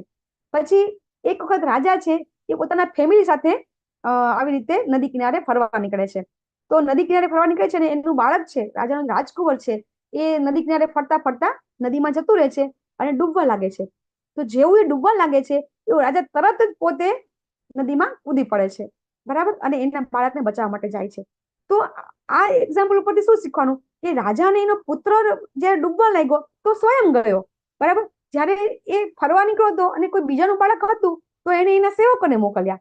તો સેમ ભગવાન અહીંયા એમ કે છે કે હું પોતે સ્વયં, જેવી રીતે કોઈ પિતા છે એના બાળકને બચાવવા જેવી રીતે બહાર આવે, એવી રીતે ભગવાન એમ કે છે કે જ્યારે તમે આ સંસારમાં ડૂબી જશો અથવા ડૂબવાની તમારી કોશિશ તૈયારી હશે તો એ વખતે હું તમારો હાથ પકડીને તમને બહાર કાઢીશ. ભગવાન પોતે અહીંયા સ્પષ્ટ આપણને અહીંયા વચન આપે છે, હું તમને બહાર કાઢીશ. પણ ક્યારે? તો આપણને આ ભક્તિ યોગના આપણે ચેપ્ટરની અંદર આપણે સમજવાનું છે કે ભગવાન આપણને આ સંસારમાંથી ક્યારે બહાર કાઢશે, તો કે અનન્ય ભક્તિમાંથી. તો અનન્ય ભક્તિ કેવી રીતે થઈ શકે તો એ આપણે હવે સમજીશું. તો હવે આપણને ભગવાન અહીંયા ભક્તિની સીડી આપે છે કે કઈ રીતે આપણે ભગવાનની ભક્તિ કરી શકીશું. તો સૌથી પહેલા આપણને ભગવાન સમજાવે છે કે તું મારી અનન્ય ભક્તિ કર. તો કોઈ એમ કે હું અનન્ય ભક્તિ ના કરી શકું, અનન્ય ભક્તિ કરવી તો ખૂબ અઘરી છે ને. અનન્ય ભક્તિ એટલે ફક્ત ને ફક્ત ભગવાનની નિરંતર ભક્તિમય સેવા, જે નરસિંહ મહેતાએ કરી હતી, મીરાબાઈએ કરી હતી. આપણી ભક્તિ તો ડિવાઇડેડ છે, બરાબર, આપણી તો અનેક શાખાઓ વિભક્ત થયેલી ભક્તિ છે. તો જ્યારે કોઈ વ્યક્તિ એમ કે ના હું ભગવાનની ભક્તિ ના કરી શકું તો ભગવાન આમાં આપણને સાધના ભક્તિ આપે છે. સાધના ભક્તિ એટલે કે કોઈ સાધન દ્વારા આપણને ભક્તિ કરવાની. એના માટે આપણે શું કરવું પડે તો ગુરુનું શરણ લેવું પડે. એ આપણને સમજાવે કે સાધના ભક્તિ કેવી રીતે થાય. તો એ પણ ન થાય, કોઈ એમ કે ના ના હું એ પણ ના કરી શકું, તો ભગવાન એમ કે છે કે તું નિષ્કામ કર્મ કર, તું તારા કર્મનું ફળ છે એ મને આપ. તો કોઈ એમ કે મારાથી એ પણ ન થાય તો ભગવાન એમ કે છે કે તું સકામ કર્મ કર, તું જે બી કર્મ કર, બરાબર, દાન કર, પુણ્ય કર, એ કર્મ કર, કશો વાંધો નહીં. ભગવાન એમ કે છે કે એ સમાજ સાથે કર્મ કરતા કરતા ભગવાન એમ કે છે નિષ્કામ કર્મમાં આવશે. કારણ કે જયારે કોઈ વ્યક્તિ દાન પુણ્ય કર્મ કરે છે ને તો એનામાં એક એવી ભાવના આવે છે. આપણે દાન કરવું એટલે શું? જનરલી આપણે અત્યારે સમાજની અંદર પૈસાનું દાન એટલે રૂપિયાનું દાન એટલે કે દાન આપણે એને કહેતા હોઈએ છીએ. તો જ્યારે કોઈ વ્યક્તિ રૂપિયાનું દાન કરે છે, ધન સંપત્તિનું દાન કરે છે, તો એવું કહેવામાં આવે છે કે એને પૈસા પ્રત્યે આસક્તિ ઓછી થવા લાગે છે. કોઈ વ્યક્તિની આસક્તિ ઓછી થાય તો જ દાન કરી શકે ને. કોઈ વ્યક્તિ દાખલા તરીકે લાખો રૂપિયા કમાતો હોય તો એમાંથી 1000 રૂપિયા આપી શકે, તો એને એટલા રૂપિયામાં એની આસક્તિ ઓછી હોય તો એ વ્યક્તિએ એટલું દાન પુણ્ય કરી શકે. તો ભગવાન કે કઈ વાંધો નહીં, એમ કરતા કરતા નિષ્કામ કર્મ કરશે, પછી એમ કરતા કરતા આગળ આવી શકશે. તો કોઈ એમ કે ના ના ના હું એ પણ ન કરી શકું, તો કઈ વાંધો નહીં. તમે જે બી પૂજા કરતા હોય, જે બી ભક્તિ કરતા હોય, એમાં તમે તમારું મન છે સ્થિર કરવાનો પ્રયત્ન કરો. તો કોઈ કે એ પણ ન થાય, કારણ કે મનને સ્થિર કરવું તો બહુ અઘરું છે, ધ્યાન કરવું તો ખરેખર અઘરું છે ને. તો એ પણ ન થાય તો ભગવાન છેલ્લે જ્ઞાન આપે છે કે તું કાંઈ નહીં, કે કોઈ જગ્યાએ ઇસ્કોન મંદિર હોય, ત્યાં ભગવદ ગીતાના ક્લાસ થતા હોય, ભાગવતમના ક્લાસ થતા હોય, તો તું એટેન્ડ કર, બરાબર. તો એમ કરતા કરતા તું અનન્ય ભક્તિ સુધી આવી શકીશ. એટલે આ આપણે અધ્યાયની અંદર આ ભક્તિના સ્ટેજ છે, આપણે શીખીશું. તો ભગવાન પહેલા શ્લોકની અંદર આપણને અત્યારે અનન્ય ભક્તિ વિશે સમજાવે છે. સૌથી પહેલા ભગવાન શું કહે છે કે તું મારામાં તારા ચિત્તને સ્થિર કર અને મારામાં તારી સમગ્ર બુદ્ધિને પરોવી દે. એ રીતે તું સદા મારામાં નિવાસ કરીશ અને એમાં કોઈ શંકા નથી. ભગવાન શું કહે છે? સૌથી પહેલા તો તું મારી અનન્ય ભક્તિ કર. ભગવાન પહેલા તો સૌથી પહેલા ભગવાન પોતાની અનન્ય ભક્તિ કરવાનું જ કહે છે. તો ભગવાનની અનન્ય ભક્તિ કોણ કોણ કરતું હતું? જ્યારે ભગવાન ધરાતલ પર હતા ત્યારે બધા એમના જે સખા છે, બરાબર, એ ફક્ત ને ફક્ત એ જેટલા ગોપ બાળકો હતા એને ખાલી ભગવાન કૃષ્ણ જ દેખાતા હતા. એ ભગવાન માટે જ એ જે બી કરે એ બધું ભગવાન માટે જ કરતા.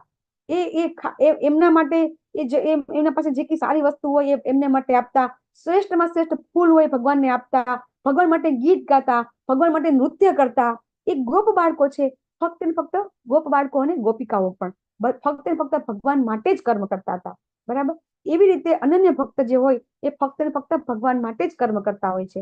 એવા ભક્તની ભગવાન કહે છે તું એવી રીતે મારી ભક્તિ કર. તો કોઈ એમ કે હું ઈ ના કહી શકું, ત્યારે ભગવાન એમ કે છે હે પ્રિય અર્જુન, તો તું તારા ચિત્તને અવિચળ ભાવે સ્થિર ના કરી શકે તો તું ભક્તિ યોગના વિધિ વિધાનોનું પાલન કર. વિધિ વિધાનોનું પાલન એટલે શું? તો આપણે જે કરીએ છીએ ને, જે આપણા ગુરુ આપણને કહે છે કે વિધિ વિધાનો, આપણે ભક્તિ કરવાના અમુક નિયમો હોય છે. દાખલા તરીકે મંગળા આરતી છે, તો મંગળા આરતી ઇસ્કોનના દરેક મંદિરમાં 4:30 વાગ્યે જ થાય છે. ક્યારેય કોઈ મંદિરમાં 5 વાગે આરતી થતી નથી. તો એવી રીતે ભગવાન એમ કે છે કે આપણે એ શરૂઆતમાં મંગળા આરતી કરો, બરાબર. 4 નિયમોનું પાલન આપણે કરવાનું છે. તો 4 નિયમો કયા કયા છે? કોઈ કહી શકશે? આપણામાં 4 નિયમોનું પાલન બહુ જ જરૂરી છે, બહુ સામાન્ય છે, અઘરું નથી. કયા 4 નિયમ છે? હરે કૃષ્ણ માતાજી. યસ નૈના માતાજી. નૈના બાબા. નિયમ પ્રાણાહાર ને પ્રત્યાહાર. યસ નૈના માતાજી. હરે કૃષ્ણ. ઓલા જ ને શું કે ડુંગળી લસણ નહીં ખાવાના, પછી પર સ્ત્રી કે પર પુરુષ જોડે સંબંધ નહીં રાખવાના, અને હરે કૃષ્ણ માતાજી. યસ માતાજી. હરે કૃષ્ણ માતાજી. હરી બોલ. બોલો બોલો. પ્રણામ. નશો નહીં કરવાનો, જુગાર નહીં રમવાનો, પર સ્ત્રી ગમન નહીં કરવાનો, જુગાર નહીં રમવાનો, નશો નહીં કરવાનો, પર સ્ત્રી ગમન નહીં કરવાનો, એક ભૂલી ગઈ, માંસાહાર નહીં, માંસાહાર નહીં કરવાનો. ઓકે, તો બહુ ઈઝી છે આ 4 નિયમ કરવાનું. યસ, આ 4 નિયમ છે એ આપણને આ સાધના ભક્તિ વિધિ વિધાનોનું પાલનમાં ભગવાન આપણને આ કે છે. ક્યારે કે છે ભગવાન માંસાહાર નહીં કરવો? એ આપણને ક્યારે કે છે ભગવાન? આપણને આગળ કહી દીધું માંસાહાર નહીં કરવો એમ. ક્યાં કીધું? 2 શ્લોકમાં કીધું ભગવાન આપણને માંસાહાર નહીં કરવો એમ. તો અન્નાદ ભવતે ભૂતાનીમાં, એટલે એનો અર્થ કરીએ એ રીતે. યસ પ્રભુ. અને પત્રમ પુષ્પમ ફલમ તોયમ. યસ પ્રભુજી. હરી બોલ.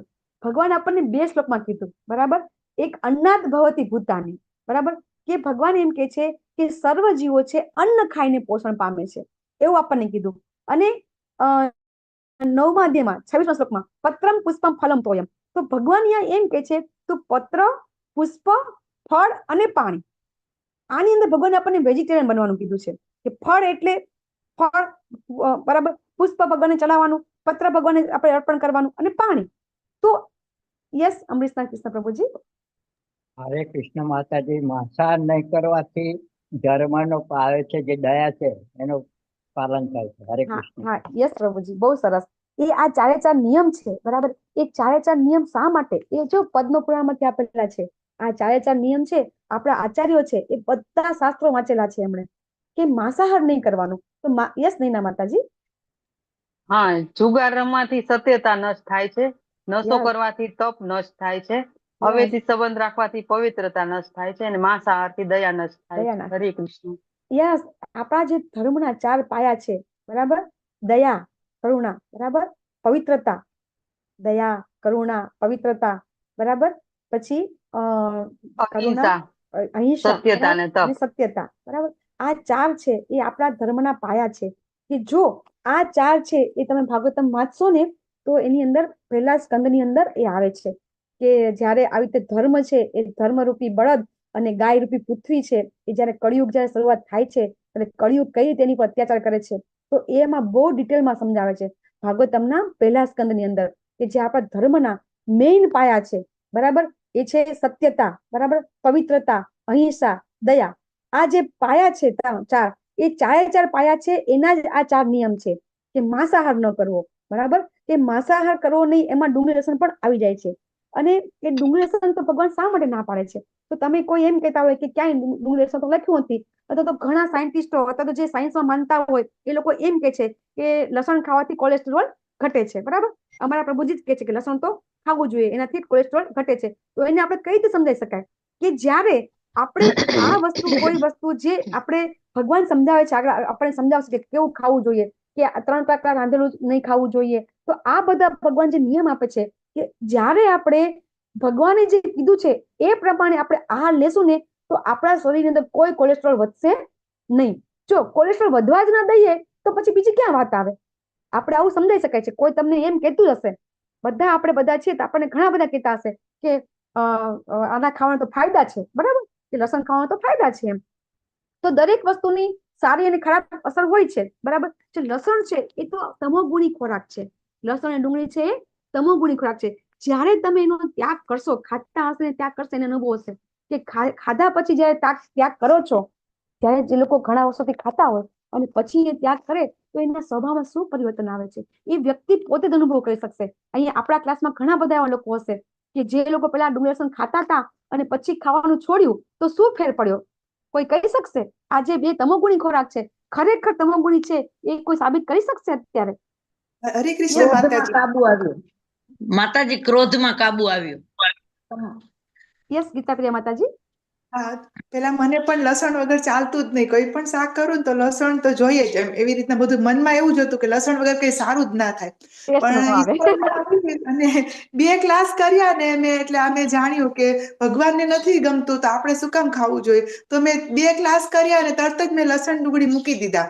તો તરત જ મને પેલા સવારે ઉઠતી ને આમ પેલું મગજ છે ને આમ પેલું એ રહેતો ભમ્યા કરતું ને એવું આમ શાંત ન રહેતું એમ.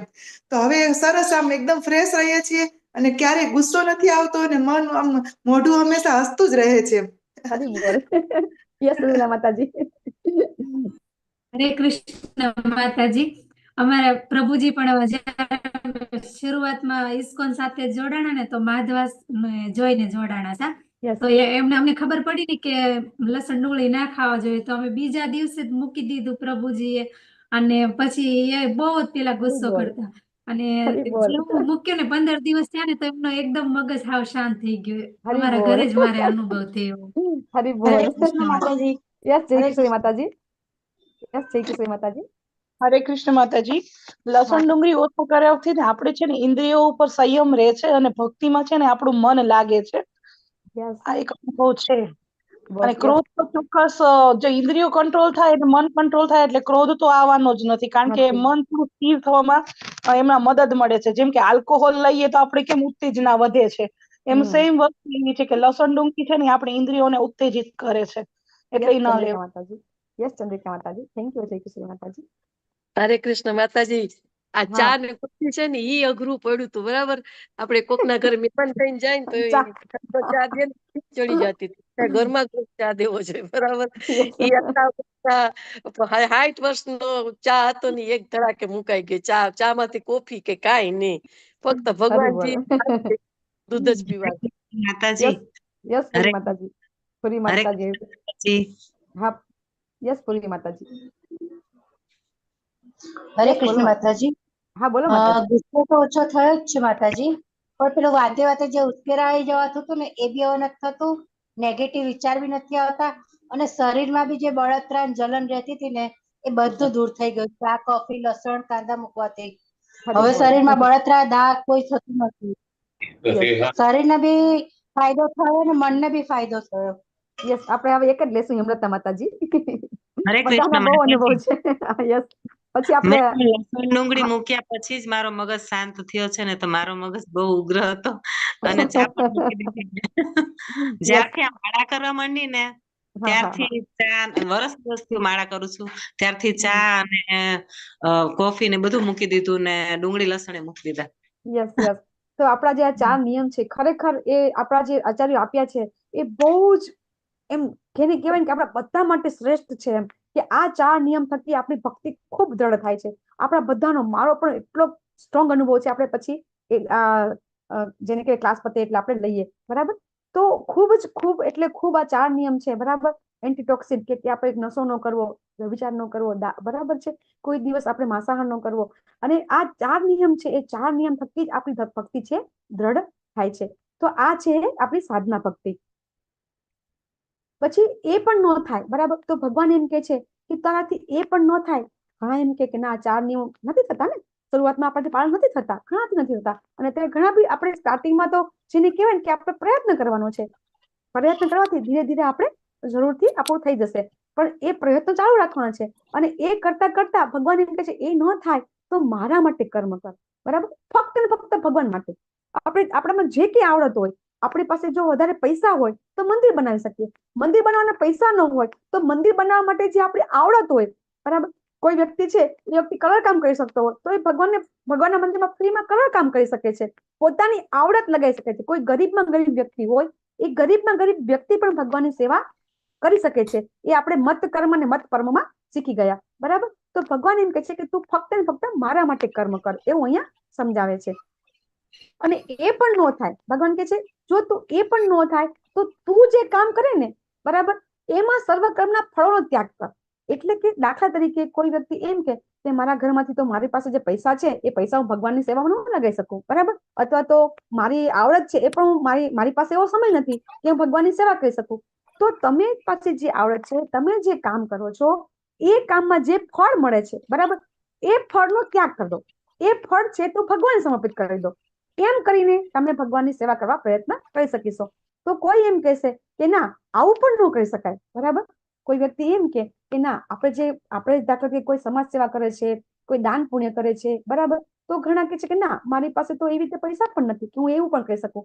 ત્યારે ભગવાન એમ કહે છે કે તો તું જ્ઞાન એટલે કે તું જ્ઞાન ઉપાર્જન એટલે કે ત્યાં તું આવી રીતે કોઈ ક્લાસ થતા હોય બરાબર, કોઈ સાહિત્ય ધાર્મિક પ્રવચન થતું હોય, ગીતા વંચાતી હોય, અથવા તો ભાગવતના ક્લાસ થતા હોય, ત્યાં તું જ્ઞાન લેવાની કોશિશ કર. જે જગ્યાએ સારી વ્યક્તિ, હા એ પછી એ જ આપણને આગળ તમે ભાગવતમાં આવશો ત્યારે સમજાવશે કે ધંધાધારી લોકો જયારે કોઈ કથા કરતા હોય છે એ કથા સાંભળવી અને કથા કરવી બંને અપરાધ છે બરાબર. કારણ કે ભગવાન એમ કે છે કે જે જગ્યાએ આવી રીતે કથા થાય છે ત્યાં તમને જ્ઞાન પ્રાપ્ત થઈ શકતું નથી, કારણ કે એનું તમારા ગેરફાયદા થશે. કારણ કે ત્યાં શું થશે કે જયારે તમે એવી રીતે જ્ઞાન લેવા જશો ત્યારે ત્યાં બધા જાતના લોકો હશે, તમારી પાસે જે જ્ઞાન હશે ને એ હરાઈ જશે. તમારી પાસે જે જ્ઞાન હશે ને ત્યાં એવું થશે તમારી પાસે જ્ઞાન હશે એ પણ હરાઈ જશે. તો એટલા માટે ભગવાન ના પાડે છે. અને ભગવાન કહે છે કે જ્ઞાન કરતા તો ધ્યાન એટલે કે તમારા મનને કેન્દ્રિત કરવું પણ એ પણ અઘરું છે. તો ભગવાન એમ કહે છે કે ધીમે ધીમે આ રીતે તમે પ્રગતિ કરી શકશો. એટલા માટે આપણને ભક્તિ યોગની જે આગળ સીડી શીખ્યા એના ભગવાન આ શ્લોક આપણને આપ્યા છે. તો આ પ્રમાણે ભક્તિ કરવાથી આપણે ધીમે ધીમે ભગવત પ્રાપ્તિ કરી શકીશું એવું ભગવાન આપણને સમજાવે છે. હવે ભગવાન આપણને આ 13-14 શ્લોકની અંદર જે ભગવાનના ભક્તો હોય છે એ ભગવાનના ભક્તો કેવા હોય છે બરાબર. તો ભગવાનના ભક્તો છે ને એ અલગ અલગ લોકો સાથે અલગ અલગ પ્રકારનો વ્યવહાર કરતા હોય છે, એ આપણે જોઈશું. તો સૌથી પહેલા જે ભગવાનના ભક્તો હોય છે એ ભગવાનના ભક્તોનો પોતાના પ્રત્યે વ્યવહાર કેવો હોય છે બરાબર. જે ભગવાનના ભક્તો હોય છે આની અંદર ભગવાનના ભક્તોના ગુણ બતાવ્યા છે. જે ભગવાનના ભક્તો હોય છે એનો સૌથી પહેલો એ પોતાના પ્રત્યે કેવો હોય છે બરાબર. તો એ પોતે છે ને મિથ્યા અહંકારથી રહિત હોય છે, પોતે મિથ્યા અહંકારથી રહિત હોય છે. અને હંમેશા જેને કહેવાય ને કે કોઈનો દ્વેષ કરતો નથી, અથવા તો પોતે કંટ્રોલ પોતાને માનતો નથી. પોતે એવું નથી માનતો કે બધું કરતા હરતા હું છું, બરાબર. કોઈ બી ઘરમાં કોઈ વ્યક્તિ હોય, મેઇન વ્યક્તિ હોય, તો ઘણી વખત એમ કહેતો હોય ને, હા જો આ હું છું ને તો આ બધું કામ થાય છે, હું નહીં હોય તો ખબર પડશે, બરાબર. એવું છે એમ. પણ કોઈના આગળ કઈ અટકતું નથી, હંમેશા કામ થતું જ હોય છે, કઈ કોઈ સામી માનવાની કઈ જરૂર નથી. એટલા માટે જે ભક્ત હોય છે એનો પોતાના પ્રત્યે વ્યવહાર કેવો હોય છે? તો પોતાના પ્રત્યે કેવો હોય છે? આવો હોય છે, જીવ માત્ર પ્રત્યે દયાળુ હોય છે. આ બીજા પ્રત્યે હતો. વ્યક્તિનો ભક્ત હોય એનો બીજા પ્રત્યે કેવો સ્વભાવ હોય છે? તો ભક્ત હોય છે એ બીજા પ્રત્યે કેવો હોય છે કે એનો દ્વેષ કરતો નથી, અને એ દરેક વ્યક્તિ પ્રત્યે એ મિત્ર ભાવ રાખે છે. આવો એનો સ્વભાવ હોય છે. અને બીજા વ્યક્તિને એ કટુ વચન કહેતો નથી. પોતે દયાવાન તો હોય છે, પણ બીજા લોકોને કટુ વચન કરતો નથી. અને એ શું કરે છે? બીજા લોકો જે લોકો ખરાબ સંગત વાળા હોય એનો સંગત કરતો નથી. આ એ ધ્યાન રાખે છે. પછી જ્યારે આ ભક્ત હોય છે એ સમાજ પ્રત્યે કેવો હોય છે? બરાબર. તો એ સમાજ પ્રત્યે કેવો હોય છે કે એ સમાજના અમુક જે ઘટનાઓ હોય, સારી ઘટના, ખરાબ ઘટના, બરાબર, એનાથી વિચલિત થતો નથી. એ એવો હોય છે, સમાજ પ્રત્યે એવો હોય છે. બીજા જ્યારે સમાજમાં કઈ બી ઘટના થાય તો વિચલિત થતો નથી. અને એ જ્યારે ભગવાન જ્યારે કોઈ સ્થિતિ ઉત્પન્ન કરે, સારી કે ખરાબ, તો એને સ્વીકાર કરે છે. ભગવાન જ્યારે એના માટે જેવી પરિસ્થિતિ નિર્માણ કરે છે એનો એ સ્વીકાર કરે છે. અને એનું ભગવાન પ્રત્યે વલણ કેવું હોય છે? બરાબર. તો એ ભગવાનમાં સંપૂર્ણ શ્રદ્ધા રાખતો હોય છે. એકદમ એ પોતે એકદમ દ્રઢ નિશ્ચય હોય છે. અને ભગવાનને એ જે એ પોતે છે, આમાં હરિદાસ ઠાકોરનું પિક્ચર બતાવ્યું છે કે આખા દિવસની એ 192 જપમાળા કરતા હતા. તો એ વ્યક્તિ છે એ દ્રઢ નિયમ કે આટલું તો કરવું જેમ, પણ નિયમપૂર્વક એ ભક્તિ કરી અને ભગવાનમાં દ્રઢ આસ્થા. ભગવાન સિવાય બીજા કોઈનામાં આસ્થા હોતી નથી. આવા ભક્ત હોય છે. એ ભક્ત એ 4 રીતે અલગ અલગ રીતે એનો આવો સ્વભાવ હોય છે. તો ભગવાન કહે છે આ મને ખૂબ પ્રિય છે. તો આપણે આ બધા 15-16 શ્લોક આપણે લઈ લીધા. આ બધા શ્લોક છે આ 4 ભક્ત હોય છે એનો પોતાના પ્રત્યે વ્યવહાર કેવો હોય છે, ભક્તનો બીજા પ્રત્યે વ્યવહાર કેવો હોય છે, ભક્તનો સમાજ પ્રત્યે વ્યવહાર કેવો હોય છે, અને ભગવાન પ્રત્યે વ્યવહાર કેવો હોય છે. બરાબર. તો આવો ભક્ત હોય છે ભગવાનને ખૂબ પ્રિય છે. તો આવો ભક્ત છે આ સુદામા. સુદામાની સ્ટોરી કોઈને કેવી છે કે આમ તો બધાને ખબર જ છે. ભગવાન શું કે છે? આવો ભક્ત મને પ્રિય છે કે જે કોઈ દી હર્ષ પામતો નથી, કોઈ શોક કરતો નથી, પશ્ચાતાપ કરતો નથી. આમાં પ્રહલાદ મહારાજ આવી જાય. બરાબર. પ્રહલાદ મહારાજને કઈ જ ફેર પડતો હતો. કોઈ એને ગમે એટલી તકલીફ આપે તો પણ એને પોતાને તકલીફ પડતી નહોતી. એ હંમેશા એક જ પોતાના જેને કહેવાય પોતાના ભગવાનના નામમાં પોતે એટલો બધો મન સ્થિર કરી દેતા હતા, એને ક્યાંય તકલીફ પડતી નથી. આ શ્લોકની અંદર આપણે પ્રહલાદ મહારાજનું આપણે એક્ઝામ્પલ લઈ શકીએ છીએ. પછી ભગવાન કહે છે કે બધા પ્રત્યે સમાન રીતે વર્તે છે. તો આની અંદર આ જે એક્ઝામ્પલ છે રાજા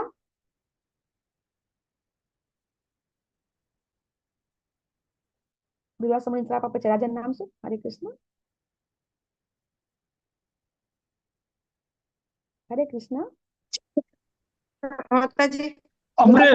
અમરીશ રાજા. અમરીશ મહારાજ.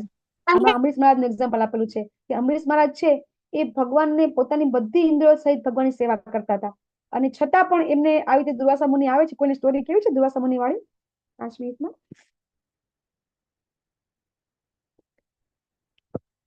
આ ભાગવતની અંદર એક્ઝામ્પલ આવે છે કે અમરીશ મહારાજ છે એ ભગવાનના પરમ ભક્ત હતા. અને એક દિવસ અગિયારસ હતી અને અગિયારસને પારણા કરવાના તે દિવસે દુર્વાસા મુનિ આવે છે. તો દુર્વાસા મુનિ આવે છે અને પછી એમ કે છે કે આપણે સાથે પારણા કરીશું. અને દુર્વાસા મુનિ નદીએ સ્નાન કરવા જાય છે. અને આપણે જાણીએ છીએ કે આપણા પારણાનો અમુક સમય હોય છે કે એ સમયમાં આપણે પારણા કરી લેવાના હોય છે. અને દુર્વાસા મુનિ આવતા નથી અને પારણાનો સમય થઈ જાય છે. હવે જ્યાં સુધી રાજા પારણા ન કરે ત્યાં સુધી બીજા કોઈ પારણા ન કરી શકે અને બધા ભૂખ્યા રહી જાય. અને પછી રાજા તો પોતાના બધા મંત્રીઓ હોય બધાને ભેગા કરે છે અને કહે છે કે હવે આ સ્થિતિમાં આપણે શું કરવું જોઈએ. ત્યારે એમના મંત્રીઓ છે, એમના જે બધા ગુરુજનો છે, એમને કહે છે કે તમે જે ભગવાનનું ચરણામૃત છે એના 2 ટીપા તમે લઈ લો, જેથી કરીને તમારો પારણા પણ થઈ જાય અને આપણા બધાનો કે અને દુર્વાસા મુનિ સાથે તમારે કે પેલું બી નહીં થાય એમ કે ખોટું બી નહીં લાગે દુર્વાસા મુનિને. તો પછી અમરીશ મહારાજ છે એ શું કરે છે? ભગવાનના ચરણામૃતના 2 ટીપાનું પાન કરી લે છે. અને પછી દુર્વાસા મુનિ આવે છે. તો દુર્વાસા મુનિ તો આપણને ખબર છે કે ખૂબ જ ક્રોધનો અવતાર છે. એટલે એ તો ક્રોધિત થઈ જાય છે અને તરત જ એ પોતાની જટામાંથી એક રાક્ષસ ઉત્પન્ન કરે છે અને કહે છે કે તું અમરીશ મહારાજને મારી નાખ. તો એ જેવું રાક્ષસ ઉત્પન્ન થાય છે તરત જ ભગવાનનું સુદર્શન ચક્ર ત્યાં હાજર થઈ જાય છે અને એ અમરીશ મહારાજની રક્ષા કરવા માટે આવી જાય છે. જો સુદર્શન ચક્ર પણ ભગવાનના જેને કહેવાય કે પરમ વૈષ્ણવ છે, તો એ સહન કેવી રીતે કરી શકે કે વૈષ્ણવનો કોઈ અપરાધ કરે? તો એ સુદર્શન ચક્ર છે એ દુર્વાસા મુનિની પાછળ પડે છે. એ પેલા રાક્ષસને તરત મારી જ નાખે છે અને દુર્વાસા મુનિની પાછળ પડે છે. અને સુદર્શન ચક્રની એટલી બધી ગરમી હોય છે કે દુર્વાસા મુનિ ભાગે છે તો પણ એમની પીઠ છે બળવા માંડે છે. તો ભાગતા ભાગતા એ બધે જાય છે, બરાબર, બધી જગ્યાએ ધીમે એક પછી દેવી દેવતા પાસે, શંકર ભગવાન પાસે જાય છે અને સ્વયં વિષ્ણુ ભગવાન પાસે જાય છે કે તમારું સુદર્શન ચક્રને કહો કે મને બચાવે. ભગવાન ના પાડે છે કે તમે વૈષ્ણવનો અપરાધ કર્યો છે તો એમાં હું પણ કઈ કરી ન શકું. તો પછી ભગવાનને કહે છે કે આનો ઉપાય શું? ત્યારે દુર્વાસા મુનિને ભગવાન કહે છે કે તમે જેનો અપરાધ કર્યો છે તમે એના ચરણમાં જઈને માફી માંગો. ત્યારે દુર્વાસા મુનિ દેખો છો આ પગની અંદર એ પડે છે અને અમરીશ મહારાજની માફી માંગે છે. તો આની ઉપરથી આપણે એ સમજવાનું છે કે જ્યારે કોઈ વૈષ્ણવ ભગવાનની ભક્તિ કરતો હોય છે અને વૈષ્ણવ હોય છે તો ક્યારેય એ વૈષ્ણવ વિશે સપનામાં પણ ખરાબ વિચારવાનું નહીં. કારણ કે એના વિશે આપણે વિચાર કરીએ ને તો આપણે ભક્તિમાં જે આપણી પ્રગતિ નથી થતી અને ભક્તિમાં ઓટ આવે છે. તો વૈષ્ણવનો અપરાધ આપણે ક્યારે નથી કરવાનો. એટલા માટે તો આપણે રોજ બોલીએ છીએ વાંછા કલ્પતરુભ્યશ્ચ કૃપા સિંધુભ્યૈવ ચ, કે જે આ બધા વૈષ્ણવો છે, તમે બધા, હું કાયમ કહું છું કે તમે બધા વૈષ્ણવો છો ને તમારા વૈષ્ણવો થકી જ આજે અમારી ભક્તિ છે દ્રઢ થઈ રહી છે. તો આ વૈષ્ણવ અપરાધ છે બહુ જ, જેને કહેવાય કે ખરાબમાં ખરાબ અપરાધ છે વૈષ્ણવ અપરાધ છે, એ આપણે આપણા નામ અપરાધમાં પણ આપણે સમજીએ છીએ. તો આ રીતે જે ભક્તિ કરે છે, જેઓ ભક્તિ યોગના અવિનાશની પંથનું અનુસરણ કરે છે ને, એ સર્વોપરી ધ્યેય ફરી અને શ્રદ્ધાપૂર્વક મને પ્રાણ રહે છે. આ બિલ્વમંગલ ઠાકોરની સ્ટોરી છે કે જે બિલ્વમંગલ ઠાકોર પણ ભગવાનની કેવી રીતે સેવા કરતા હતા એ છે. સ્ટોરી આપણે અત્યારે લેતા નથી, ટાઈમ જતો રહ્યો છે. તો આ છે અધ્યાયનો 12નો સારાંશ કે ભગવાનની અનન્ય ભક્તિ ફક્ત ને ફક્ત ભક્તિ દ્વારા જ ભગવાન કે છે મને પામી શકાય છે. અને ભક્તિ એટલે શું? તો ભક્તિ એટલે ભક્તિમય સેવા. ફક્ત ને ફક્ત ભક્તિમય સેવા કરવાથી જ આપણે ભગવાનને પ્રાપ્ત કરી શકીએ છીએ. અહીંયા તમારા બધાને ખૂબ ખૂબ આભાર. આપણે આ અધ્યાય પૂરો કર્યો. વાંછા કલ્પતરુભ્યશ્ચ કૃપા સિંધુભ્યૈવ ચ પતિતાનાં પાવનેભ્યો વૈષ્ણવેભ્યો નમો નમઃ. અનંત કોટી વૈષ્ણવ વૃંદ કી જય. શ્રીલા પ્રભુપાદ કી જય. શ્રીમદ ભગવદ ગીતા, શ્રીમદ ભાગવતમ, રામાયણ, ચૈતન્ય કી જય. સદગુરુ દેવ કી જય. હરે કૃષ્ણ હરે કૃષ્ણ કૃષ્ણ હરે હરે હરે કૃષ્ણ કૃષ્ણ હરે હરે હરે રામ હરે રામ રામ રામ